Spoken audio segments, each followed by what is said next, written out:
Battlefield of Eternity, our first map heading into the semifinals of the winner bracket here at High-Tech Meta Madness. Team HasuObs against Team Dynouh, everybody, and this is the first best of 5 of the event.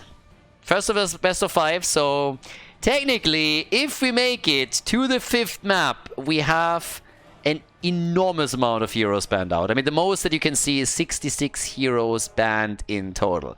So it can get real crazy here, but obviously that assumes that we're going the full distance in the best of 5.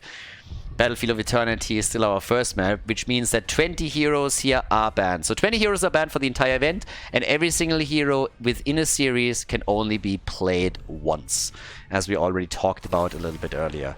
So here's Sonya, eliminated from the first map.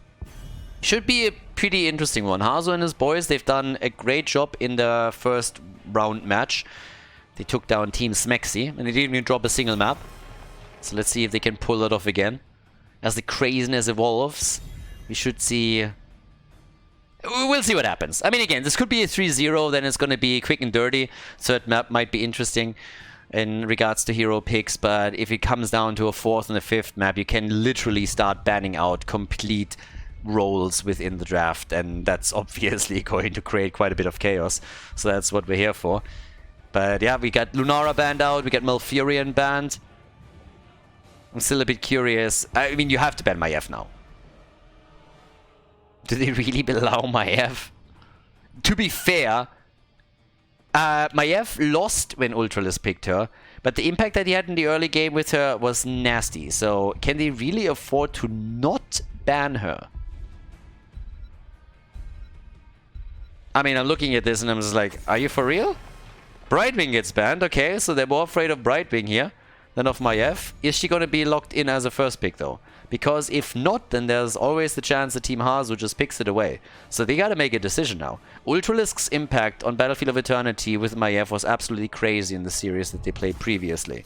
Now, they lost the map, but I don't think you can blame that on Ultralisk. Like, he was just murdering it. Now we got Urel in as a first pick, which keeps Medivh still in play.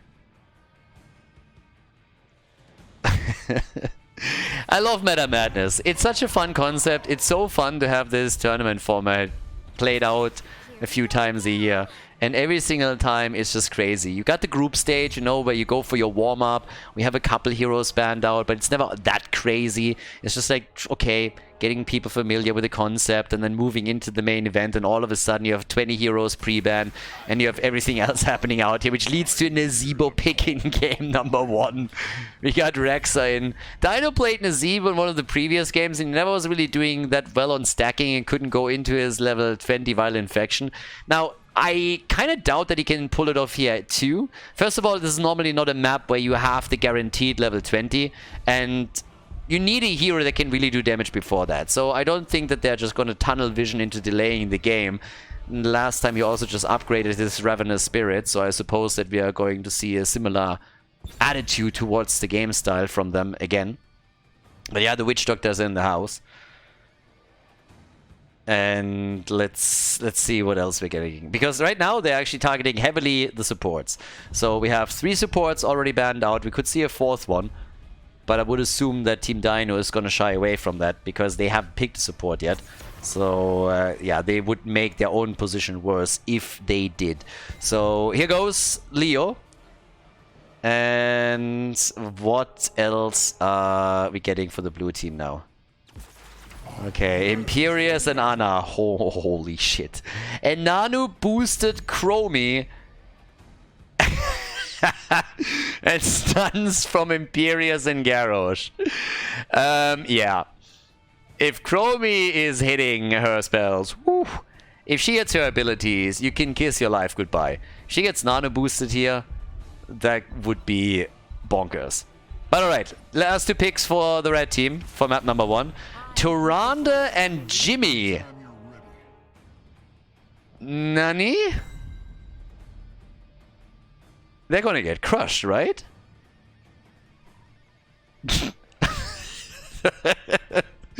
Are they for real? I mean, Dynouh is no dummy. He has a plan here, but I don't see it. Alright. Enlighten me, Sensei. I want to see what he's going for.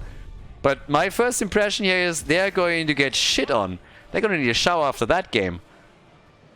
Cure takes Falstad, and I'm intrigued. Let's go, boys. I'm ready for this. I want to see what Dynouh has up his sleeves here, because I'm looking at that draft, and I'm just not seeing it. Nope. Okay, map number 1 in the best of 5, Team HasuObs against Team Dynouh.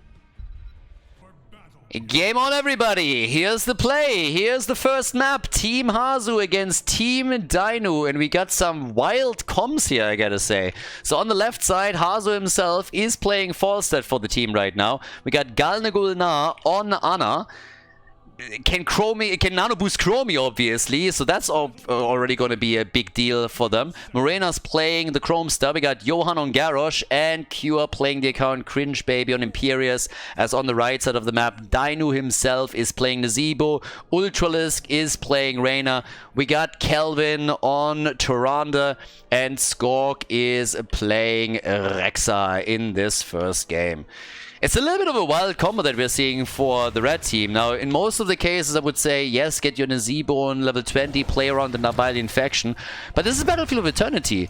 He's more or less limited to a single lane. He won't be able to roam around quickly and get those stacks together, so I think that's highly unlikely. But he can burn the Immortal down. And they're getting the first kill. So I like that. They're getting the first kill quite easily, so good for them. With the Spiders, he has a lot of Immortal pressure, that's definitely true. They got Jimmy as well. So if the whole strategy is really to just take the Immortal down, then what I would have expected to happen is also a level 1 pick into the Executioner. But instead we're getting the Veterans Marksman here. So he's trying to get his stacks on too. It's 2 kills to 0 now on the other hand, because that 2-3 split that they're executing is actually working for them. They got the kill at the top, which I would not have thought possible against Imperius, and down here they are making more plays for Garrosh, but in this case Johann is turning it around. And this is actually for Team Hasu one of the drafts that they would have probably just killed for in previous games. Johann is getting his Garrosh, which is his best frontliner. And then they have the nano boosted Chromie combo in the back with Falstad and Imperius even doing more work. So Team Dynouh, they came in with this. They have some CC as well, of course, especially with Rexxar, but I'm still very skeptical looking at this composition. And Dynouh is dead. So they got the first kill on Nazebo. That slows down his stacking a little bit more too, and they are nearly getting another kill. Rexxar makes it out. The problem is that topside is still getting pushed with that camp because Imperius rotated down. So definitely a really interesting composition that they're currently playing here. But off we go. Honio is already bouncing back out. In regards to frontline, you obviously got your URL now too. Tyrande in a normal game, she's pretty much garbage in most composition these days. The reason for that is that with mobility creep coming in, as more and more heroes have abilities that allow them to cross distance very quickly. You have Zeratul, you have Tracer, you have Genji and whatnot. I mean, there's so many of them, or that have really long range stuns. Even Hanzo with an arrow can put her into trouble. It's just too easy to get on Tyrande in normal games, and then she is on the receiving end of an ass-kicking that she just can't deal with. So nowadays, when we're looking at Meta Madness with this many heroes banned out, and most of the mobile heroes not being allowed to play, Tyrande gets a bit more value. And that's what they're trying to go for here. And she can, of course, deliver. I mean, they're going for the Immortal, for example. They are applying the Hunter's Mark. And then we have Nazebo going for the Spiders. The only thing that really surprises me is that they went into the stacks on level 1 with the Veteran Marksman. That's the one thing that doesn't make as much sense. If your whole idea is to dominate the Immortal, and you are even thinking about just picking Urel for that particular choice, you would go for Exterminator too, and they didn't do that. So I guess they're hoping that he can not only in the later stages deliver a lot of damage with that, but also then dish out more damage in those team fights. Now, we got Garrosh also taken apart once again, so at least in the early game, the kills for Team Dynouh are not looking too bad. It's more or less a 50-50. The split, Misha gets murdered again. 17 stacks for Chromie now, and Falstad is also sitting at 30. So we'll see how that works out for them. Right now, the victory on the first objective is there. And in the early stages, I mean, I can totally see it. I just don't see how they are winning the team fights later. That's the bigger problem. On the Immortal, they are ahead. I mean, again, the Immortal game, they're going to win it. But this is not all about Immortals. I'm not sure how they're going to play this out. But time will tell. If they can build up momentum, then of course they definitely have some players available. But I'm very curious to see how this is going to work out, let's say level 16. Even at level 10, things are going to be interesting here. Now, Chromie, once she gets nano boosted, if so, Falstad can make a couple of nice plays here. And when we have more survivability on that front line too, things are going to get wild. The first Immortal gets burned down very quickly, so there's very limited value that it has been had by Team Dynouh on the first one. And, well, let's see a bit of a look of what's going on here. But yeah, color me skeptical. But as I said, Dynouh is not going for a draft where he doesn't feel like they have a chance with it. Obviously, they have a bit of a game plan. Seems like it centers around the Immortal a lot. But I would still favor Team Hasu here. But obviously, we have seen insane comebacks already today. And that could still happen here too. Teamfights are going to play a huge role. Momentum is going to play a huge role. And with Nazeebo, you still have also a lot of damage against structures then later on in the game. Spiders everywhere and Yoda is feeling it, but they're going for another kill and bam! Nazeebo is dead. They might get the counter kill on Johan, but nope, they're missing out on it.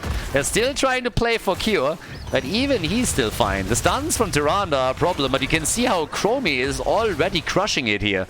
So she's getting enormous damage out. They got the kill and they get the camp. And that's exactly what I've been talking about right from the beginning in the draft. That this seems to be the big risk. That they are up against a combo that can hurt them a lot.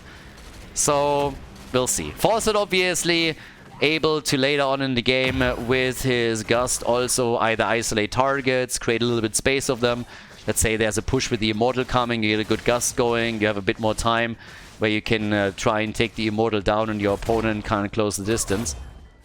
Only 36 stacks for Nazeebo, so as mentioned before, this is not going to be a play for Violent Infection. It's not going to be one of those games where they're going to try and delay the game. But I like this move here a lot, and I'm actually a bit surprised that Team Hasu didn't react to this. The reaction that I would have expected is some attempted plays at the top, but that wasn't the case. So now the fort gets destroyed, and this is the one thing that they have to be careful about. Nazeebo, as I said, if he makes it onto structures, he has a lot of damage on them. So that they just gave up the fort like this and didn't get any counter value is a little bit surprising to me. But the next Immortal is up and the blue team is losing some of their hit points here very quickly. Vision is obviously pretty big. Both teams have a couple of tools that they can utilize. There's the Nano Boost, we have Decimat. As expected, the Ravenous Spirit, and they win at least the halftime show. Now one camp has been taken. Only the red team is controlling theirs and is threatening the top. A little bit of pew pew pew here from Galnagul now, but he alone is not going to be able to make this happen. So yeah, that's not going to be a thing. But here we go. They go again for Johan. There's the Gust for exactly the reason mentioned. They're trying to go for the kill.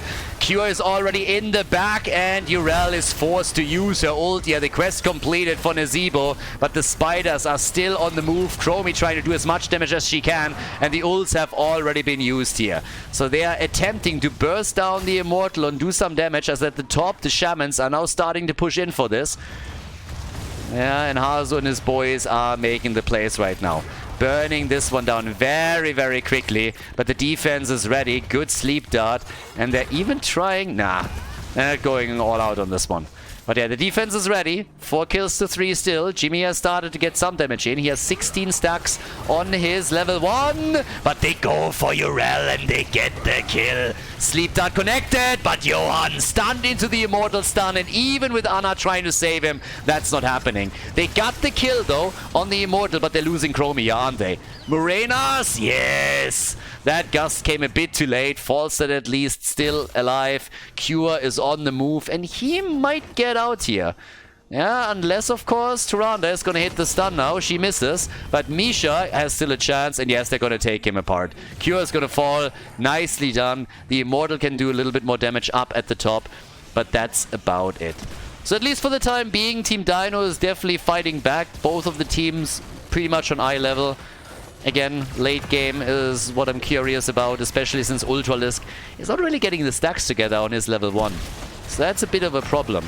But the thought process, like, for him, it's always a little bit tricky with Reyna. If you're going for the stacks on level 1, you really need to be diligent about getting those hits in. You need a lot of stacks to get proper value out of it. He is at 16,000 damage, so he's still top damage for the team. Chromie is at 28, though. 5 kills to 6. They're going for another camp down at the bottom of the map, so I like the way that they're playing the map at least. And trying to get the camps together here. Whereas at the same time, the top is now getting pushed, or at least they're trying to. And they can still use Chromie for exactly that reason here. So, yep. And up at the top, it's a camp for a camp trade. By now we also got Medivh with his ice block, so survivability increases pretty heavily for him. With the level 13 talents. 55 stacks for Dynouh. And down to the bot lane, Falset will have to deal with this. This is the advantage of having the only global in the game. If you're losing your fort and the map opens up a bit, you have at least one hero that can deal with this nicely and can just try and push the side lanes out a little bit. Most of the pressure is honestly at Johanna at the front. I mean, he was stunned out now multiple times, a few times even into the Immortal stun, which is what killed him at the end. And talking about Immortals, the next one is coming in again, trying to make a big play for Misha here. Trying to take her down, but Falset is still pushing at the bottom. And there's a lot of damage on this, alright? Chromie trying to get some damage in against Jimmy. Ultralisk low, but he gets out. They're pushing Irel back into the tower range, or they're at least trying to. Don't forget, Falset isn't even here at this point. And they could still make a play, but it is Irel that is now down her ult, and that's a 2-minute cooldown that they just had to use. Ice block also. Johann, careful. Again, he's getting murdered here, and that's exactly the problem. But there's the kill. Ravenous Spirit, nicely done. I gotta say that I'm a little bit surprised how Johann is going a bit too deep on these moves. Now, obviously, he is the one that is getting pressured the most. But this is now, I want to say, the 3rd time that he seems to be going a little bit too deep and too aggressive and pays the price. So, giving an opportunity there very quickly. But nicely done. 7 kills, 2-5 now. And Team Dynouh is starting to heavily pull ahead in experience. And they are making these moves. This is what I said earlier. This is something that the blue team has to avoid. They need to follow the Medivh. If they just let him go on a structure, he's going to get those kills in. Especially from Hazo's team, I expected the rotation to be a little bit more crisp. It happened to the fort at the bottom of the map, and now it happened to the top fort. And they are now getting pushed further and further behind, and as this continues, that momentum is going to be a real problem. Good damage in the back, they make a play for Tyrande, and if they can follow up with a little bit more damage, that could be a dead support. They get Medivh at least, but Tyrande made it out. The rest of the team is also just trying to rush away here, but the fight is still ongoing, and this is a kill against Rexxar. Team fights, as expected, a little bit better from Team Hasu when they can engage. But that's a big if, of course. Can they be the one to initiate? So far, they're falling behind in structure significantly, but they win another Immortal. So they won 2 objectives in a row now. They have to capitalize on them, though. And they need Falset at the top now to deal with that. So Falset needs to go top side, deal with the camp, and then he can join the rest of the team as they're attempting to push at the bot lane. Level 16 talents are not going to make that any easier, since Team Dynouh will have an advantage for a few more seconds. And I don't think... I mean, the fort here could fall, but it's not going to be that easy. They need to slowly poke this out. Falset is getting the 16 for them at the top lane, I suppose. But is he going to move in, or are they just giving up on that and he's trying to get more experience at the top? Chromie, she's crushing. Chromie is crushing right now. So, yep, there it is. And I guess the fort is going to fall, so that's the first structure that they destroyed. And Jimmy is on his way up towards the top to deal with the birdie. And Ultralisk. Alright. It's going to play that out. They're trying to intercept the rotation. And they do. Couple of shots fired, but nice move here by Medivh, forcing the ice block again. Johanna is there, gets the stun. Can they follow up? They're trying, and Dynouh is getting crushed. Had the ice block out already. Ultralisk is now getting attacked. We have at least Imperius taken down, but that's a kill on Jimmy. 9 kills, 2-8 as the game continues. Team HasuObs is picking up some speed here. But it is a nice back and forth that we have between the two teams now. And Johanna, yeah, gets attacked by Tyrande and stunned out. Fight isn't quite over yet. Urel came in again and also tried to emphasize that even further, trying to put the pressure on him. But I gotta say, they're playing this out quite nicely. So that's another fort being destroyed. We got 9 kills to 8 now. 27,000 damage for Jimmy. 56,000 for Chromie. I mean, even the birdie is sitting at 20k, and they're going for another camp here too. And HasuObs is obviously still stacking, so as this game continues, the late game is going to be quite neat for them as well. But as it stands, next Immortal is popping up. So far we had 2 Immortals for Team Hasu, 1 Immortal for Team Dynouh. And it's all about the camps right now. They're not even going for the bot camp in this case. HasuObs is just relying on his wave clear. But with everybody showing up at the top, they feel that they are safe enough to take the camp after all.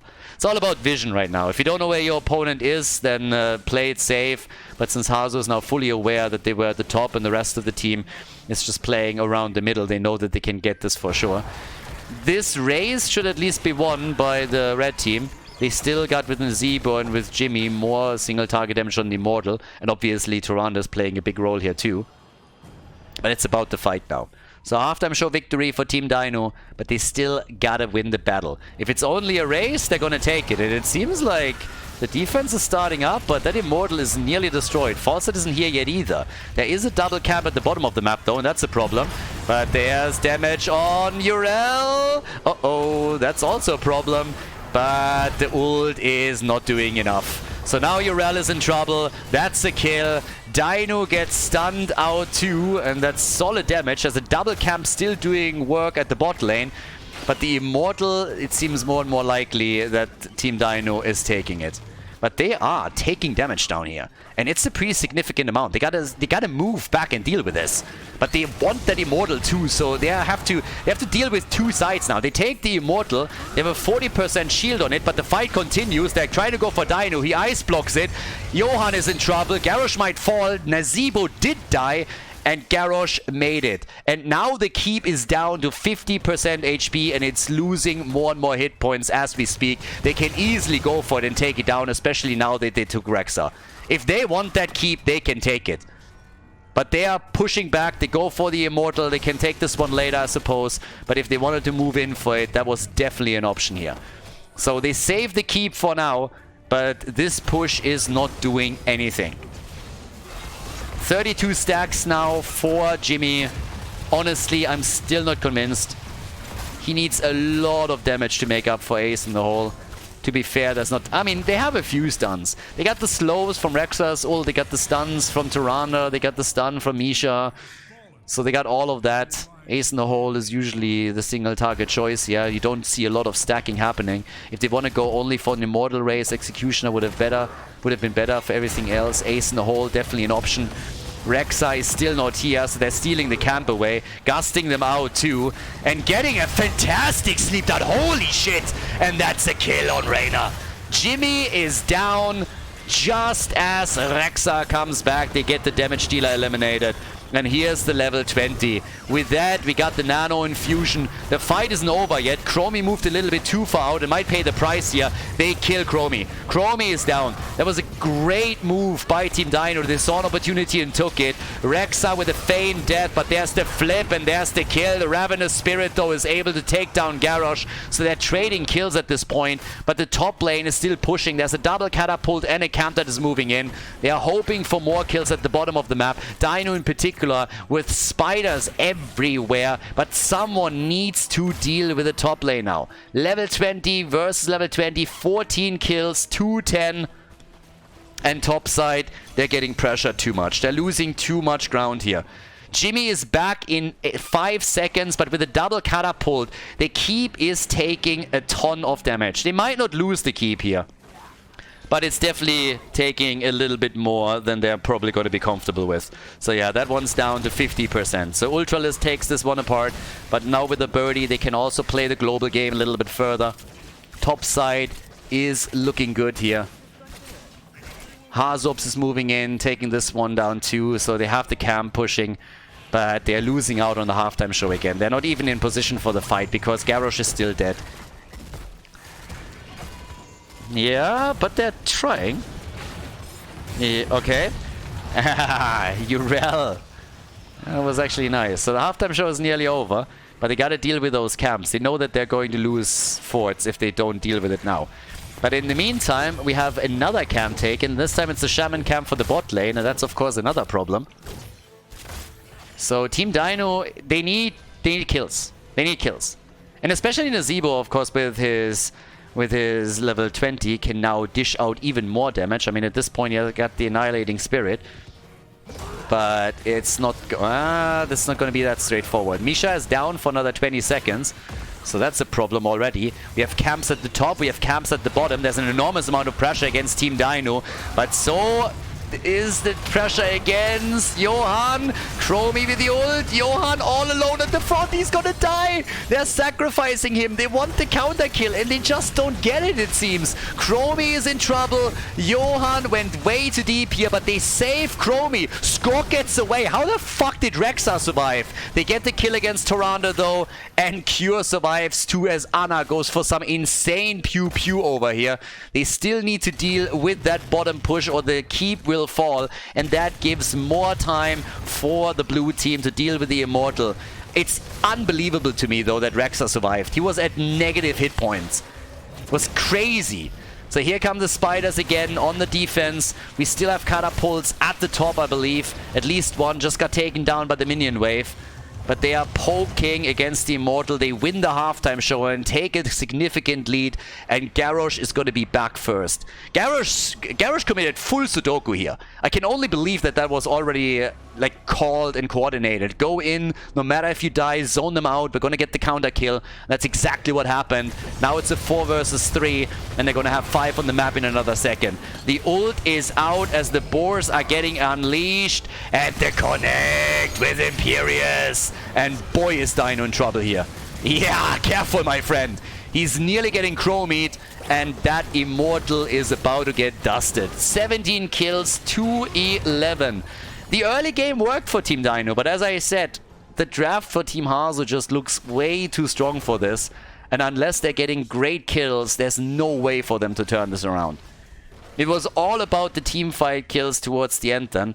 And Garrosh with 6 deaths is of course in trouble, but now we're having that frontline push. There's the aggression from the red team. They need to take these kills. They need to take them now. Misha is down. That's 20 seconds without Misha. Bot lane, not going to be a problem, at least for now. It's all about, at this point, Dynouh. If they got the gust back up in 8-9 seconds, then they can also gust him out whenever he uses it. But this is going to be at least the keep, and most likely it's going to be more than that. Here comes another connect, and they're gonna force the ult. No, it's a kill. They kill Urel, and that might just be the game. They're coming in for Jimmy, nearly drop him too. Oh boy, there's Nazeebo, and the Gust isn't in range, but Gulnar is able to use the sleep dart. The core is falling, Nazeebo wants the kill, but this should be lights out in game number 1 of the best of 5 series. Ultralisk is getting pushed back, and the Immortal is going to finish what they started. Team HasuObs wins game number 1 against Team Dynouh on Battlefield of Eternity. GG. Before we head into game number 2, make sure that you subscribe to the channel if you haven't done it yet so you don't miss out on any future content here on Khaldor TV. Things didn't quite work out for Dynouh and his boys as they hoped for. Still a pretty nice back and forth map between Team HasuObs and Team Dynouh. Now during the draft, honestly, I looked at this and I was like, I'm not really convinced. And I guess at the end of the day, Hanzo and his boys, they won. They looked like they had the better setup here and they were able to bring it over time. But Dynouh's team did much better than expected in that game. And it was the late game, more so than anything else, that really helped HasuObs and the boys in blue to take the core down and therefore take the lead in the best of 5 series that we have here now. So as we're heading into the second map, we can, yeah, this time we get Medivh banned out. So Medivh is banned out and so is Malfurion as we're heading into Infernal Shrines. And well, Off we go. But guys, again, also in this series, a quick reminder, if you enjoy the games here and you like the tournament format, make sure that you check out the link in the video description, especially if you're watching this on YouTube right now. Hi-Tech has been sponsoring multiple events with us now, and they are one of the few companies that are still supporting the Heroes of the Storm esports scene. Honestly, they support it more than Blizzard does, and that actually means quite a bit. So if you want to show Hi-Tech a little bit of love, click the link, check their website out. If they see people coming through the tournament to the website and see the traffic, that's obviously already nice. But also, if you're in the market for some kind of hardware, definitely give them a look. The guys are amazing. They also have a fantastic support service where you can chat with one of their guys over there. They're super helpful. You can just tell them what you need if you want to upgrade your system, if you want a new one, and they're definitely going to help you out. Only good experience with them. A lot of guys in the chat and in the community have actually gotten systems from them, myself included, and are very, very happy. So even if you're not quite sure what you need, just ask them and they can advise you a bit depending on what you want to do with your PC, what games you want to play, if you want to stream, or whatever else you want to do there. So check the link out, have a look over there. If you're in the market for something, talk to them a bit, and they will probably be able to help you. If you're as clueless when it comes to hardware as I am, that's definitely a big plus. Big plus in the draft is that we now have Stitches. I like the big boy. Infernal Shrines. Gotta aim that hook a little bit around the minions, I suppose. But still. Brightwing, by the way, also banned. We got Cure with Diablo for now. And we got Tychus. Okay, so Morenas with Odin. And we got Coffin Girl. Here we go. Coffin Girl is in the house. And Kelvin is playing Karazim. Me likey. But yeah, Diablo and Infernal Shrines is always nice because you can easily move in, get some stuns when you're playing on the objective. And I mean, either way, if you're going for the Lightning Breath, you're getting value in the minions, you're getting value in damage. If you're playing certain stun combos, Apocalypse can be a nice one for you. So that's a very good opening heading into Dibbles plus Tychus here. Karrigan gets banned. I could have totally seen them go for Karrigan, but they're trying to deny it to Ultralisk here, who's obviously a known Karrigan player, which means they now ban two of his heroes. And Leo, because he's good with the drain against Diablo, he's great with AoE damage, he can easily make the rotation between two lanes for experience, he helps you on the shrine. He's just overall great. And of course Entomb. And the upgrade on Entomb, even better. But here comes Diva, so she gets banned out. We've already seen her once. And don't forget, the 10 heroes that have been played in game number 1 are not available anymore. Every hero can only be played once in a series, and in addition to that, we got the 20 bans, the 20 heroes that are not available for the entirety of the tournament. So, Deckard, Kayn, and Sonya. Yeah, it's not too bad. This is nearly a full Diablo setup here. Tychus is the odd man out, our StarCraft boy. But Deckard for control on the shrine. Very nice. And more importantly, what is Ultralisk going to play?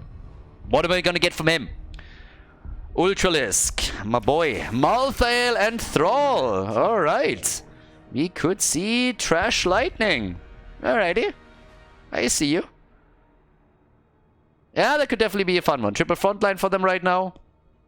Karazim for them, some added damage in our second game. And HasuObs, last but not least. What are we going to get from him? Hazu with... Actually hesitating a little bit on that ban. Tassadar! I like it! Tassadar and Tychus. Oh boy, we are getting Odin and Archon. We're gonna get the double trouble. Infernal Shrines, everybody! Map number 2 in the best of 5 series here in the semi-final of the winner bracket at Hi-Tech Meta Madness between Team HasuObs and Team Dynouh. Hey, game on! Team HasuObs with the man himself on Tassadar this time. Definitely gonna be a fun one. Personally, I'm a big fan of seeing Tassadar a little bit more often right now. In Meta Madness, obviously, it makes perfect sense to see him a lot more in action. We have Cure on Sonya, Galnagulnar on a Deckard Kayn. At the same time, Johanna is playing his Diablo. And Morenas on Tychus. Whereas on the other side, as you can see, we got Malthael being played by Ultralisk. Orphea is played as well. In this case by Dynouh. We got Hornio on Thrall. Karazim is going to play a bit of a role. And we have Stitches too, played by Skog. So, with that, we got a hook into a 7-sided strike. We got, in addition to that, obviously, the damage that can come. I mean, they have a lot of blow-up potential here. Depending on what's being picked on ults for Fear, for example, too, they have a lot of stuns when they are moving in with the Stitches hook, Thrall with a follow-up. It's just one example. They can go for a 7-sided strike. They have a lot of options of how they can take a target down whenever they isolate it. But when we're talking about isolation, there's always Tassadar to consider too with defense. And in this case, they are landing the hook and they're getting the kill. Look at how deep they are. The red team is going real deep for kills. They're trying to go for Khaldor now, and they get the kill. They take him down. Nice. That was actually incredibly well played. And they are still not done with it, but they are also very far on the left side, so they have to eventually retreat here, and that's what they're currently doing. But 2 kills to 0 is them off to a decent start. Hanzo has started things with the Scion Fusion. Thrall is now in the middle, still playing the rotation out. And down at the bottom of the map, it's time for camps. Dynouh and his boys are doing the same thing with Malthael on the right side, so they're going to try and take the camp advantage here. Kudos to them getting the kills. But yeah, aggressive start into game number 2. I like it. This is a best of 5 series after all, but getting a bit of early game action is already fantastic. So, with that, we got on level 1, the Death's Reach. Stitches going for the Tenderizer. More poking here also from Malthael. And with the level 4 talent, nice dodge by Morenas. Yeah, that could have been a bit annoying if he lands the hook. It's not really a stun or a root that you would get with Uther or with Malfurion, but the damage that, that especially in an isolated situation, Kharazim can bring is of course nice. Then it's always a question, what does Ultralist take on level 10? Do we get the last rights? If they really just put all of their eggs in one basket and try and isolate throughout the entire game, there's tons of moves that they could make to blow a target up as quickly as possible. And there's very little that can be done on the other side to save that target, so that's definitely something to keep in mind. But either way, we got now the Frostwolf Pack 2 on level 4 for Thrall, so Honio is going to try and play around that. With Stitches on the other side, it's the bigger they are for Tychus, and on top of this we get the Electric Fence right here. Topside Shrine activating first. As our second map in this Meta Madness best of 5 continues. So, who's going to take the victory here? Let's not forget about level 10, by the way. Normally when you're fighting for the first objective, it's all about level 7, right? But if you're playing the composition that the blue team is running, you are very heavily banking your hopes and dreams on every fight on an objective after level 10, because you have Tassador's Archon and Tychus Odin. That guarantees you a fantastic fighting position for every single objective. As long as you're not getting the shit get hooked out of you, of course. Yeah, there's already Tassador comes in trying to prevent the moves away. And it's a bit of a nasty... Like, there's multiple nasty combos here. So first of all, Tassador providing a wall allows Diablo to stun targets into it. That in and of itself is already sexy as hell. On top of that, you have him cutting the path of retreat off, and then Decad Cain following up on it. And that's always a really tricky way to engage into a battle if you are afraid that you can't make it out of it if the damage is starting to focus on you. In addition to that, there's a lot of AoE that they're running, but it's still an even fight for the first objective at least. But as mentioned before, especially after level 10, this is going to be crucial. Here comes the move for Kharazim, and he's dead, and Thrall is dead too, or not? Thrall? Yes, there it is. But Diablo has also been eliminated, and all of a sudden things are falling apart at the top. Holy shit, they're losing 3. They were so focused on chasing that they didn't pay attention to what was happening at the top, and they lost 3 in the process. Great start into a fight, and then they got completely crushed. So Tassador, Diablo, and Tychus all down, and now they have to give up on the Punisher. Well done. Yeah, that was actually a pretty good turnaround in the battle by Team Dynouh. They should have... I mean, hindsight being 2020, they should have let Thrall go and just join the rest of the fight and help them here. So as it stands, they gotta bait the Punisher over the wall, of course. That's exactly what they're gonna do here. Yeah, Tassador can now help out too. And yeah, it's an Arcane Punisher, so they're zoning this out a little bit. Side wall is maybe going to be opened up, but Tacida's already poking us out. There's the wall. He has the best walls. Fantastic walls. Tacida, he's amazing. Tremendous, tremendous. It's a bit sad. He has all the walls. Yeah, Donald is a fan, and why wouldn't he? Cheap walls, makes the opponent pay for it most of the time. Absolutely great plays here by the StarCraft duo.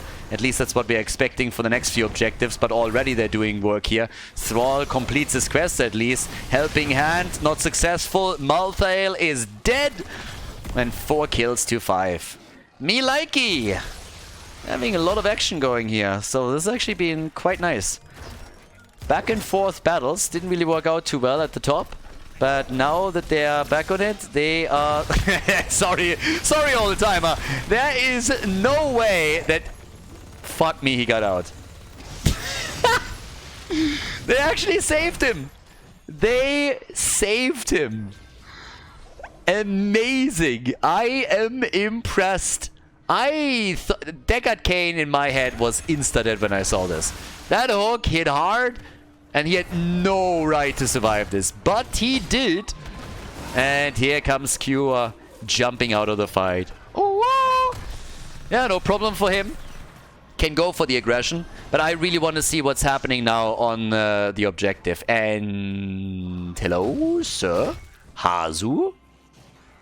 Not picking his level 10. Waiting for Thrall. We have a bit of a waiting game here. And look at that. Screw Archon. No! Baby! Yes! He went straight into the black hole and puts it to use. They go for Ultralisk and they are crushing this fight. Johanna survives through the last rites of Malthael. Now we also have Tacida going with his ult, and that was work done with the first one that he threw out. Earthquake for Thrall. But oh boy, that is a sexy game. I really thought they would go for the double transformation, but nope. He goes for the Maelstrom, and it was fantastic. Great first ult by him. Now, bot lane, wall is opened up. That's also where we're going to see the next objective. Sonya is already doing the side lane thing and dealing with the top. Has to also, by the way, deal with the minion waves that are starting to push even further for the fort that has taken damage a bit earlier in the game, when the first objective was claimed by Team Dynouh. Quest for Thrall, by the way, has been reset when he was taken down. And yep. Let's see if Hasu can go for another black hole like the one that he just YOLO'd out there. He's at 23,000 damage. Not quite top damage in the game. That spot is being held by Malthael. Question is always for how long. But the shrine is activating. Camp against camp up at the top. Oh, there's the Gorge on Sonya. He might have to jump out again. And there it is. Jumps out and they can save him. But that's always a bit of an issue. So they're trading cooldowns here on the heroic abilities. Gorge against the Leap. But the fight continues and one team is level 13. So the blue team in the lead and the barbecue play. Nice. They take Thrall down again. Dynouh with Coffin Girl is hitting hard here as he is taking top damage for the red team. But the battle isn't over yet. Another wall stun. And that's the end of Malthael. The old timer gets also annihilated. But as it turns out, Stitches is all alone and gets little support from the rest of the team. So he dies too. That's 3 kills to 1. And I assume that's a trade that Team Hasu is very happy of taking. All of this made possible by them having a level 13 talent advantage over Team Dynouh. That has been negated now, but that doesn't really help the red team with the situation they're in. They're losing camps as Sonya is starting to take another Khazra camp. At the top side, Thrall has to deal with the minion wave and with the Shaman camp. And down at the bottom of the map, they even delayed the Punisher a little bit for Deckard Cain to come back. So now they are about to attack at 2 fronts. They can go into the middle and at the bot lane at the same time, especially since they're taking another camp here too. Bit of a dodge move from Cure, and he is able to avoid the hook. So, yeah, this is a little bit annoying. How do you deal with this? There's a big push coming through the middle, and at the same time we want to deal with the Punisher at the bottom of the map. And that Punisher, being a frozen Punisher, is easily threatening the fort. So they're going for 2 structures here. There's the Gorge, but Sonya can leap out again, I would assume. Thrall, on the other hand, he has nowhere to go. So he's dead, and Cure is jumping out. He has used his leap for nothing else but jumping out of fights so far. 10 kills to 6. Team Hasu doing some work here. Talking about work. Good ult from Ophia, but not enough to really land a kill. Now the idea was good, and he nearly connected it with 3. But the blue team is just coordinating this too well, I gotta say. Yeah, they're doing this real well now. 32,000 damage by Orphea now throughout all of this. And at the same time, push towards the top. There's another hook. Morenas gets attacked. And the 7-sided strike, the black hole, not as successful as the first one. And they're all on the run all of a sudden. And Dynouh is just moving in with one hit after another. The kill against Tychus is starting things off, but now Diablo is about to fall too. They miss the wolf and he gets away. What the hell? Cure this time is dead though. His ult came back half a second too late, or he might have made it out of the fight. That's 10 kills to 8, and all of a sudden Team Dynouh is back to business. More hooks are being thrown out here. Level 16 is available for Team Hasu, but they are now on the defense. Right here, we got them moving in. We have, by the way, now the Psionic Echo and the Psychic Shock. And Skog with one hook after another. Even without level 16, they are of course trying to capitalize on the level 13 hook extension. Yeah, a bit of a connect, but again, like, it's not threatening him too much. With level 16, we got Pulverize now for Skog though, and that's a big game changer. Thrall has still not completed his level 4 quest, by the way. We are on 16 and he still hasn't completed his level 4. That's actually really annoying now that he has this Alpha Wolf available, because he's missing out on a lot of the synergy that he's looking for. Another wall by Tassadar, and that helps to kill Malthael. Malthael is down, and that is another numeric advantage for Team HasuObs. And what are they doing with this? I suppose they're going to go for the fort. Yes, they're going to go for the wall stun. Kelvin dashing out, and the barbecue. A little bit trigger happy, honestly, by Johanna. That was more or less telegraphed that he would get away from this one. I personally, at least, would have been very, very shocked if he would have gotten a kill with it. But they still are slightly ahead in experience, in kills, and they are heavily ahead in structures. They've taken 2 forts down now, which allows them for lane pressure. And Team Dynouh, they gotta step it up a little bit. If you lose this one, then you're down 0-2, and your opponent has 3 match points. We've seen reverse sweeps, but they are definitely not easy to pull off. With level 16 now coming in, we are 44,000 for Malthael in regards to damage, 46,000 for Tassadar. And the big fight at the top is starting up. There's Odin very early on. The hook. That's actually kind of cheating. How can you hook a mech? I mean, come on. And there's the last right. It nearly takes Morenas down, but the kill does not come through.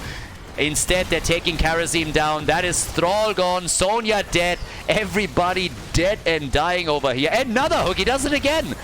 But he's just bringing the pain now. And there's still pressure in the middle. They tap the fountain. I don't think they can go for a kill. They might be able to if they land a proper hook. But even then, who's going to deliver the damage? They don't have the last rights available. And Ultralisk is already starting to back off. It's 33 stacks against 6. There's no way they're taking this. Let's take another quick look at the actual fight. Right here, I mean, look at this. They got the first one on Karazim. And then, yeah, it's just heroes dying everywhere. Sonya the only one that got sacrificed on the blue team side, though. So definitely a worthy trade for Team Hasu. And now, with a level lead, 4 kills ahead, and the attempt to take the top 4 down. Screw attempt, I mean, easy. The attempt to take the keep down, let's talk about that for a second. Because there is a chance that they're going to take this. It's a small one, I agree. But they can at least do some damage. The bait over the wall is successful. We're 15 minutes in. They should be able to take the wall down. I suppose they are not really going to be able to hope for more than that. But hello? Oh, Dynouh nearly got killed by the Punisher. John Cena over here. 13 kills, 2-9. And they're slowly working towards level 20. Alright. Not too bad. Thrall has a single stack for his level 4. Malthael has a single stack towards his ult. Something that the two of them have in common here. And down to the bottom of the map, camps are still being cleared. Team HasuObs is painting the map blue. The only thing that ruins the picture a little bit is the camp up at the top. We got level 20 now, another hook, and this time they get the kill. The leap from Sonya, second too late, but they're looking for counter kills now. And there's no level 20 yet available for either one of the two teams, and Deckard Cain goes down too. Diablo dead. Deckard dead, and now the Gorge on Tychus. Goodbye, my friend. It's a triple, baby. They get Morenas, and all of a sudden, there is some momentum for Team Dynouh. Hello, team? 61,000 damage for Malthael. 61,000 for Orphea. Coffin Girl is hitting hard. Yeah, that coffin weighs a lot.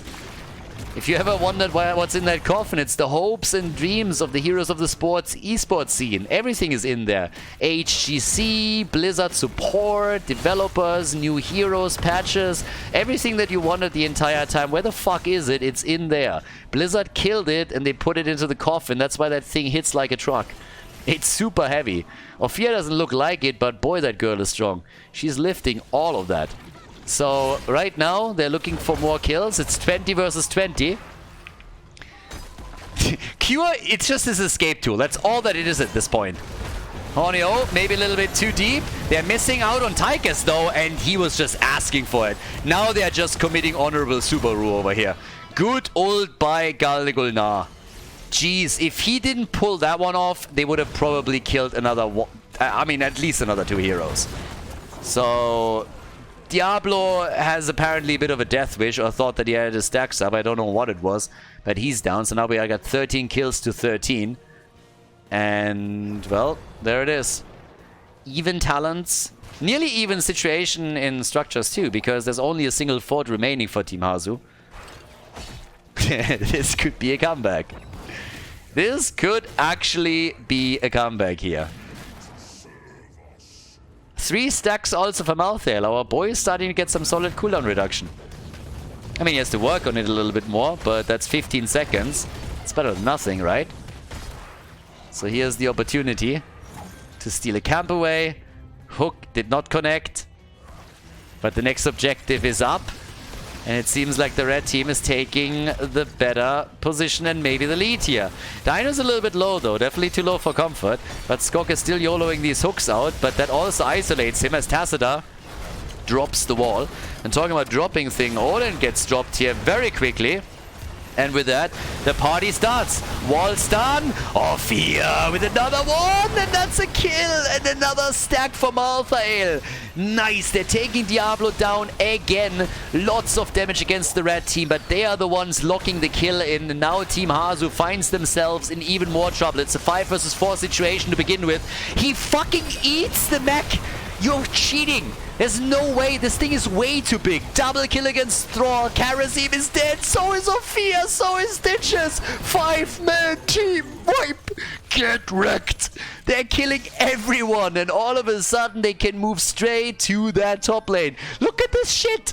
What a fight. All of that AoE damage. They got the walls and everything set up. Deckard Cain with the big plays. And then the damage follow-up. They're taking every single hero down. It's a total disaster for Team Dynouh. They start the fight off with a big kill. And then everybody else gets blasted just a second later. Now the core gets attacked. There is no way for them to turn this around anymore. This is another win for Team Hasu. They're locking in the second victory in this best of 5 series. What a finish here.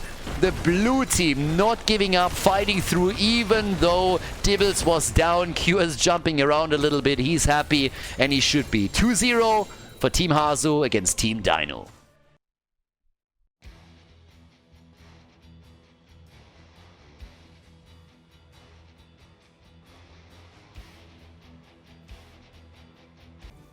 Cursed Hollow, here we are. We got a bit of a disconnect, so the picks are gonna be happening quickly here. And Team Dynouh has to step it up, and I'm actually very happy with what they went for as their first pick, because these boys are I'm gonna spoil it. Abathur against Vikings, it's happening, guys. It is happening here. So we dropped, or the lobby, one of the players dropped after we had the first 2 bans coming through. And right now, we are obviously continuing with the exact same bans and picks. In total, there's 40 heroes that are now not available anymore because they were either played in the previous 2 maps or they are banned. Down here are the 20 bans. Abathur gets picked immediately, and then the counter on the other side with the Vikings. So we got Vikings and we got Cassia, and there's so much potential here. You could go into Abathur and Illidan. Yes! And we get Mal'Ganis. Alright, this is going to be fun. Abathur Illidan gets played, and the big question, how is Team HasuObs gonna react right now? So, how are they gonna play this one out? Now, personally, I mean, I'm gonna be blunt. I'm cheering for Team Dynouh. Because I want more than 3 maps. That's the reason. Give me at least map 4. Give me at least the 4th map. I want this to go the full distance, but give me the 4th map at least. Zagara gets banned now as well. I love meta madness. Abathur and Illidan lost Vikings on the other side. Zagara gets banned. Oh, I love it. I absolutely love it. But again, you got the Vikings here, so are they going to go for that big 4-man? I think Zarya is up. You could technically go for a really heavy 4-man rotation that allows you to barrel down the lane. Abathur can't really deal with that at the beginning at least. You got the Vikings soaking, and there is a chance for that. But they go into Arthur's and they have Auriel. Now, even with Arthur's, you could still go Zarya here because she can speed Arthur's up and help with one of the weaknesses of the frontliner. And Arthur's is obviously a great pick against Illidan as well. Back in the day when Illidan was a staple in the meta, Arthur's was played time and time again against him. So, there's that. But either way, we got the next double pick, and that's... Oh! Oh boy! Kel'Thuzad and Morales! No, oh my god. Stim drone on Illidan and a Kel'Thuzad for Dynouh. Holy shit. Oh, please give me map 4. If map 3 is already this amazing. Hasu, the final pick for the blue team. It's the Panda. Arthurs and Chen, the Vikings. Glorious. Glorious. Let's go, everybody. Cursed Hall, 3rd map here at Meta Madness, powered by High Tech. Fucking amazing draft for the 3rd one. Let's go and let's see if Team Dynouh can win the 3rd map of the series. We got some sexy drafts, everybody, for the game. Some actually amazing heroes played in game number 3 of the series between Team Hasu and Team Dynouh. On the left side, it's the man himself on the Vikings. At the same time, we got Cringe Kid, aka Cure, on Chen. Galnagulnar, he's playing Auriel in the game. Cassia being played at the same time by Morenas. And even Arthur's made it into game number 3. Played currently by none other than Johanna. On the right side of the map, though, Dynouh with Kel'Thuzad. Hornio with Morales. We got Kelvin on the slug playing Abathur, ready for some slapping. Ultralisk is playing Illidan, and Skork is playing Mal'Ganis. It is prime time. God, I love this tournament format. So fucking good over here. Let's see what they can do with this. Can Team Hasu win this series and advance to the winner bracket final? Send Team Dynouh packing to the losers bracket, or is Dynouh saving himself another chance to turn this around? Level 1, we got Olaf the Stout, we got Storm Stout Secret Recipe, and we also got the Righteous Assault over here. Mal'Ganis is already starting to annoy. What is this? Pleb skin? I mean, come on. Alright, Q, I let that slide. He's playing cross-server, he's playing with the ping disadvantage, I can respect that. Not having the skin available here, it's fine. We all know that the white and black War Master Chen is the best, but in a pinch, if you're playing not on your home server, I'll allow for the pleb skin. It's fine. So, Team Dynouh, I mean, Dynouh himself on Kel'Thuzad, that's already insane. Ah, love this. But Abathur Illidan, oh yeah, baby. Let's go. This is gonna be awesome. Illidan is such a fun hero to watch. And these days, of course, in the current meta, he can't really keep up with other heroes. But in a format like Meta Madness, he's finally finding his place again. And seeing him together with Abathur is going to be a ton of fun. Talking about Illidan, though, he is up at the top. I'm actually not a fan of this skin either. Scuba Diver? I mean, honestly, with that skin and like that hair and everything, he looks like a gay scuba diver. That's pretty much what's going on there. I was never really a big fan of that. I think Illidan has some fantastic skins, but this one is definitely not one of them.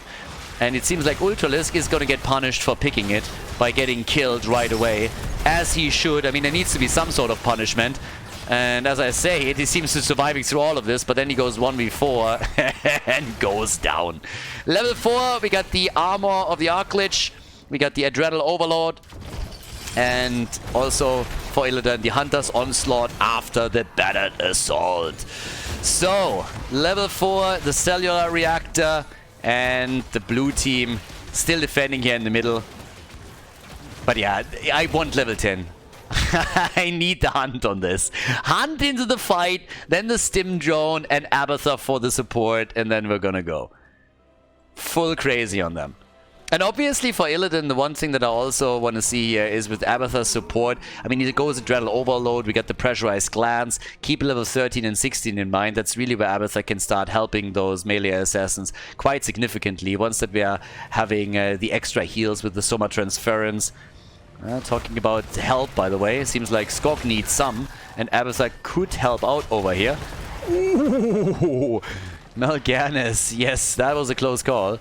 But Hanzo is already straddling, Vikings everywhere, and they're gonna get the first tribute. There's 11 stacks by now for Kel'Thuzad. Yeah, a bit more. So I gotta say, Dynouh is really getting his baseline quest completed pretty quickly. At least at the current pace, he's looking at a decent completion time.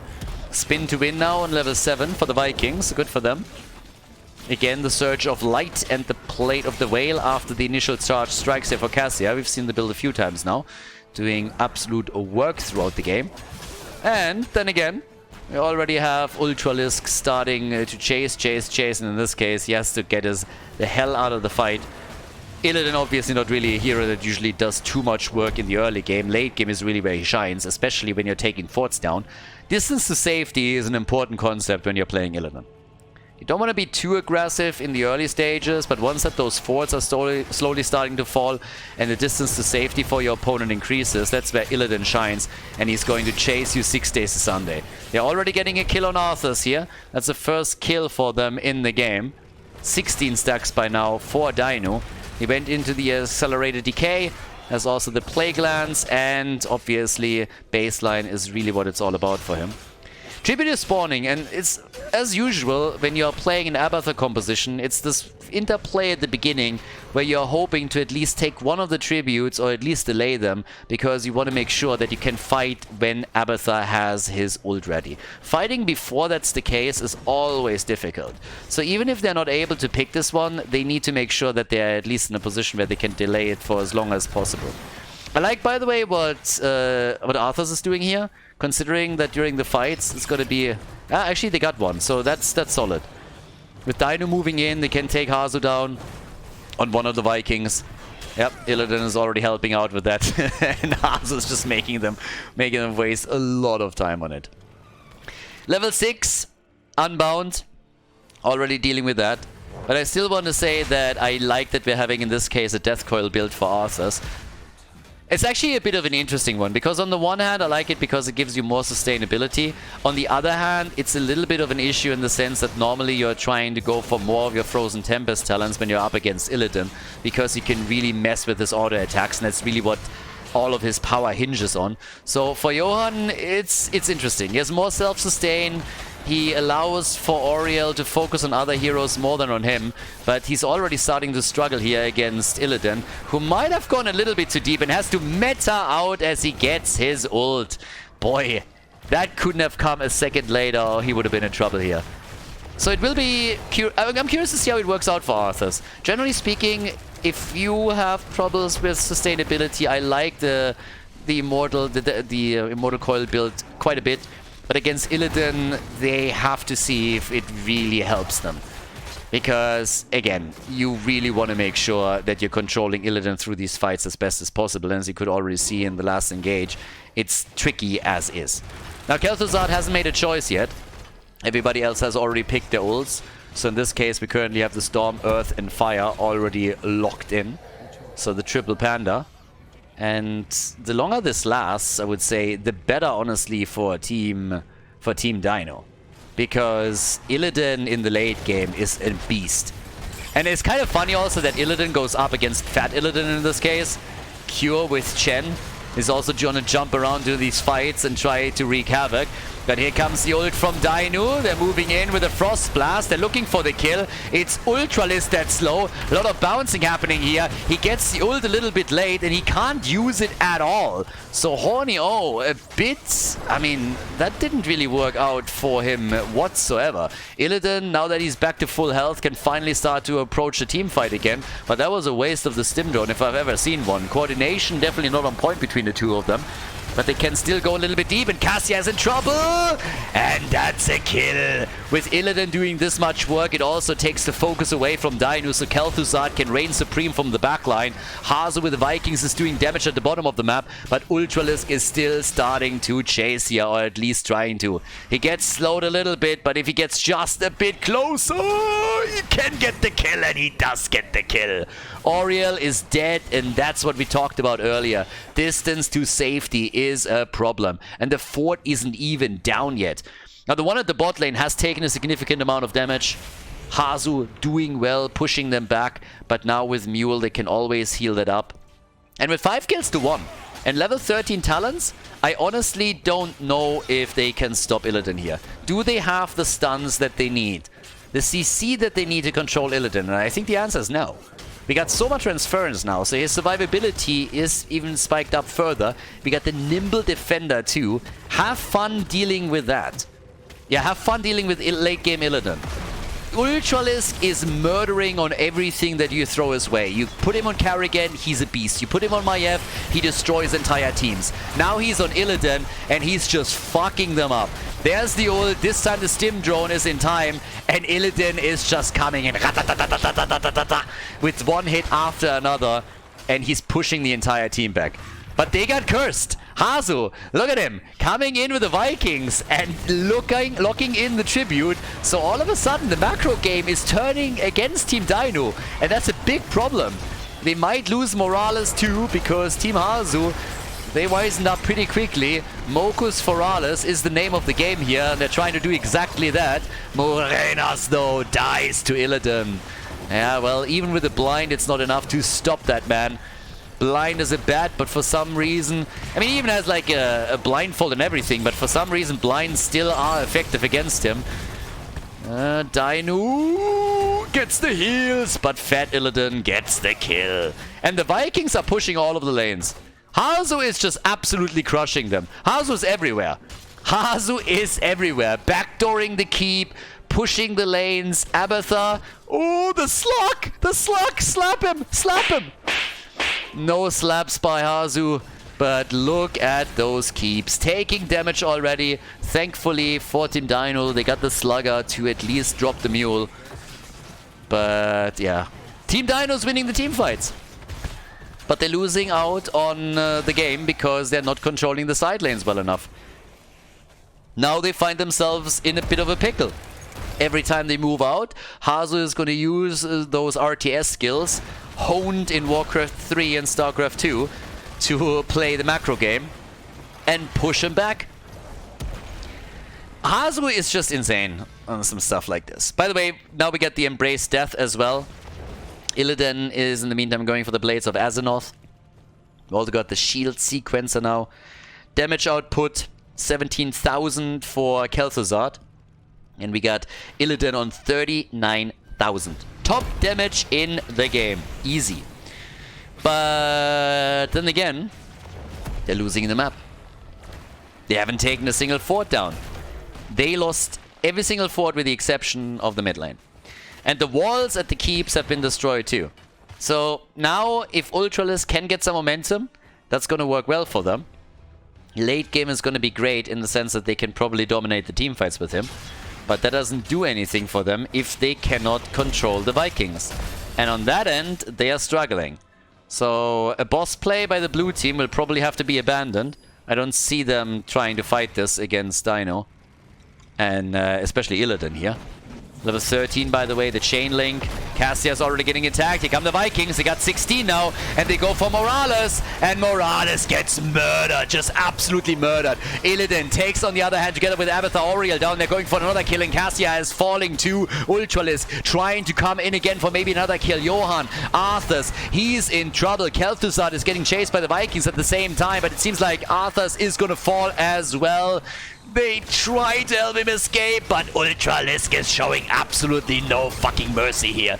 With the help of Abathur, he gets 1 kill, 2 kills, 3 kills, and they're still trying to make another play for Chen. Chen is on the run, and I guess Cure might be able to get away here, but now that Dynouh is also joining the battle, I think it's unlikely.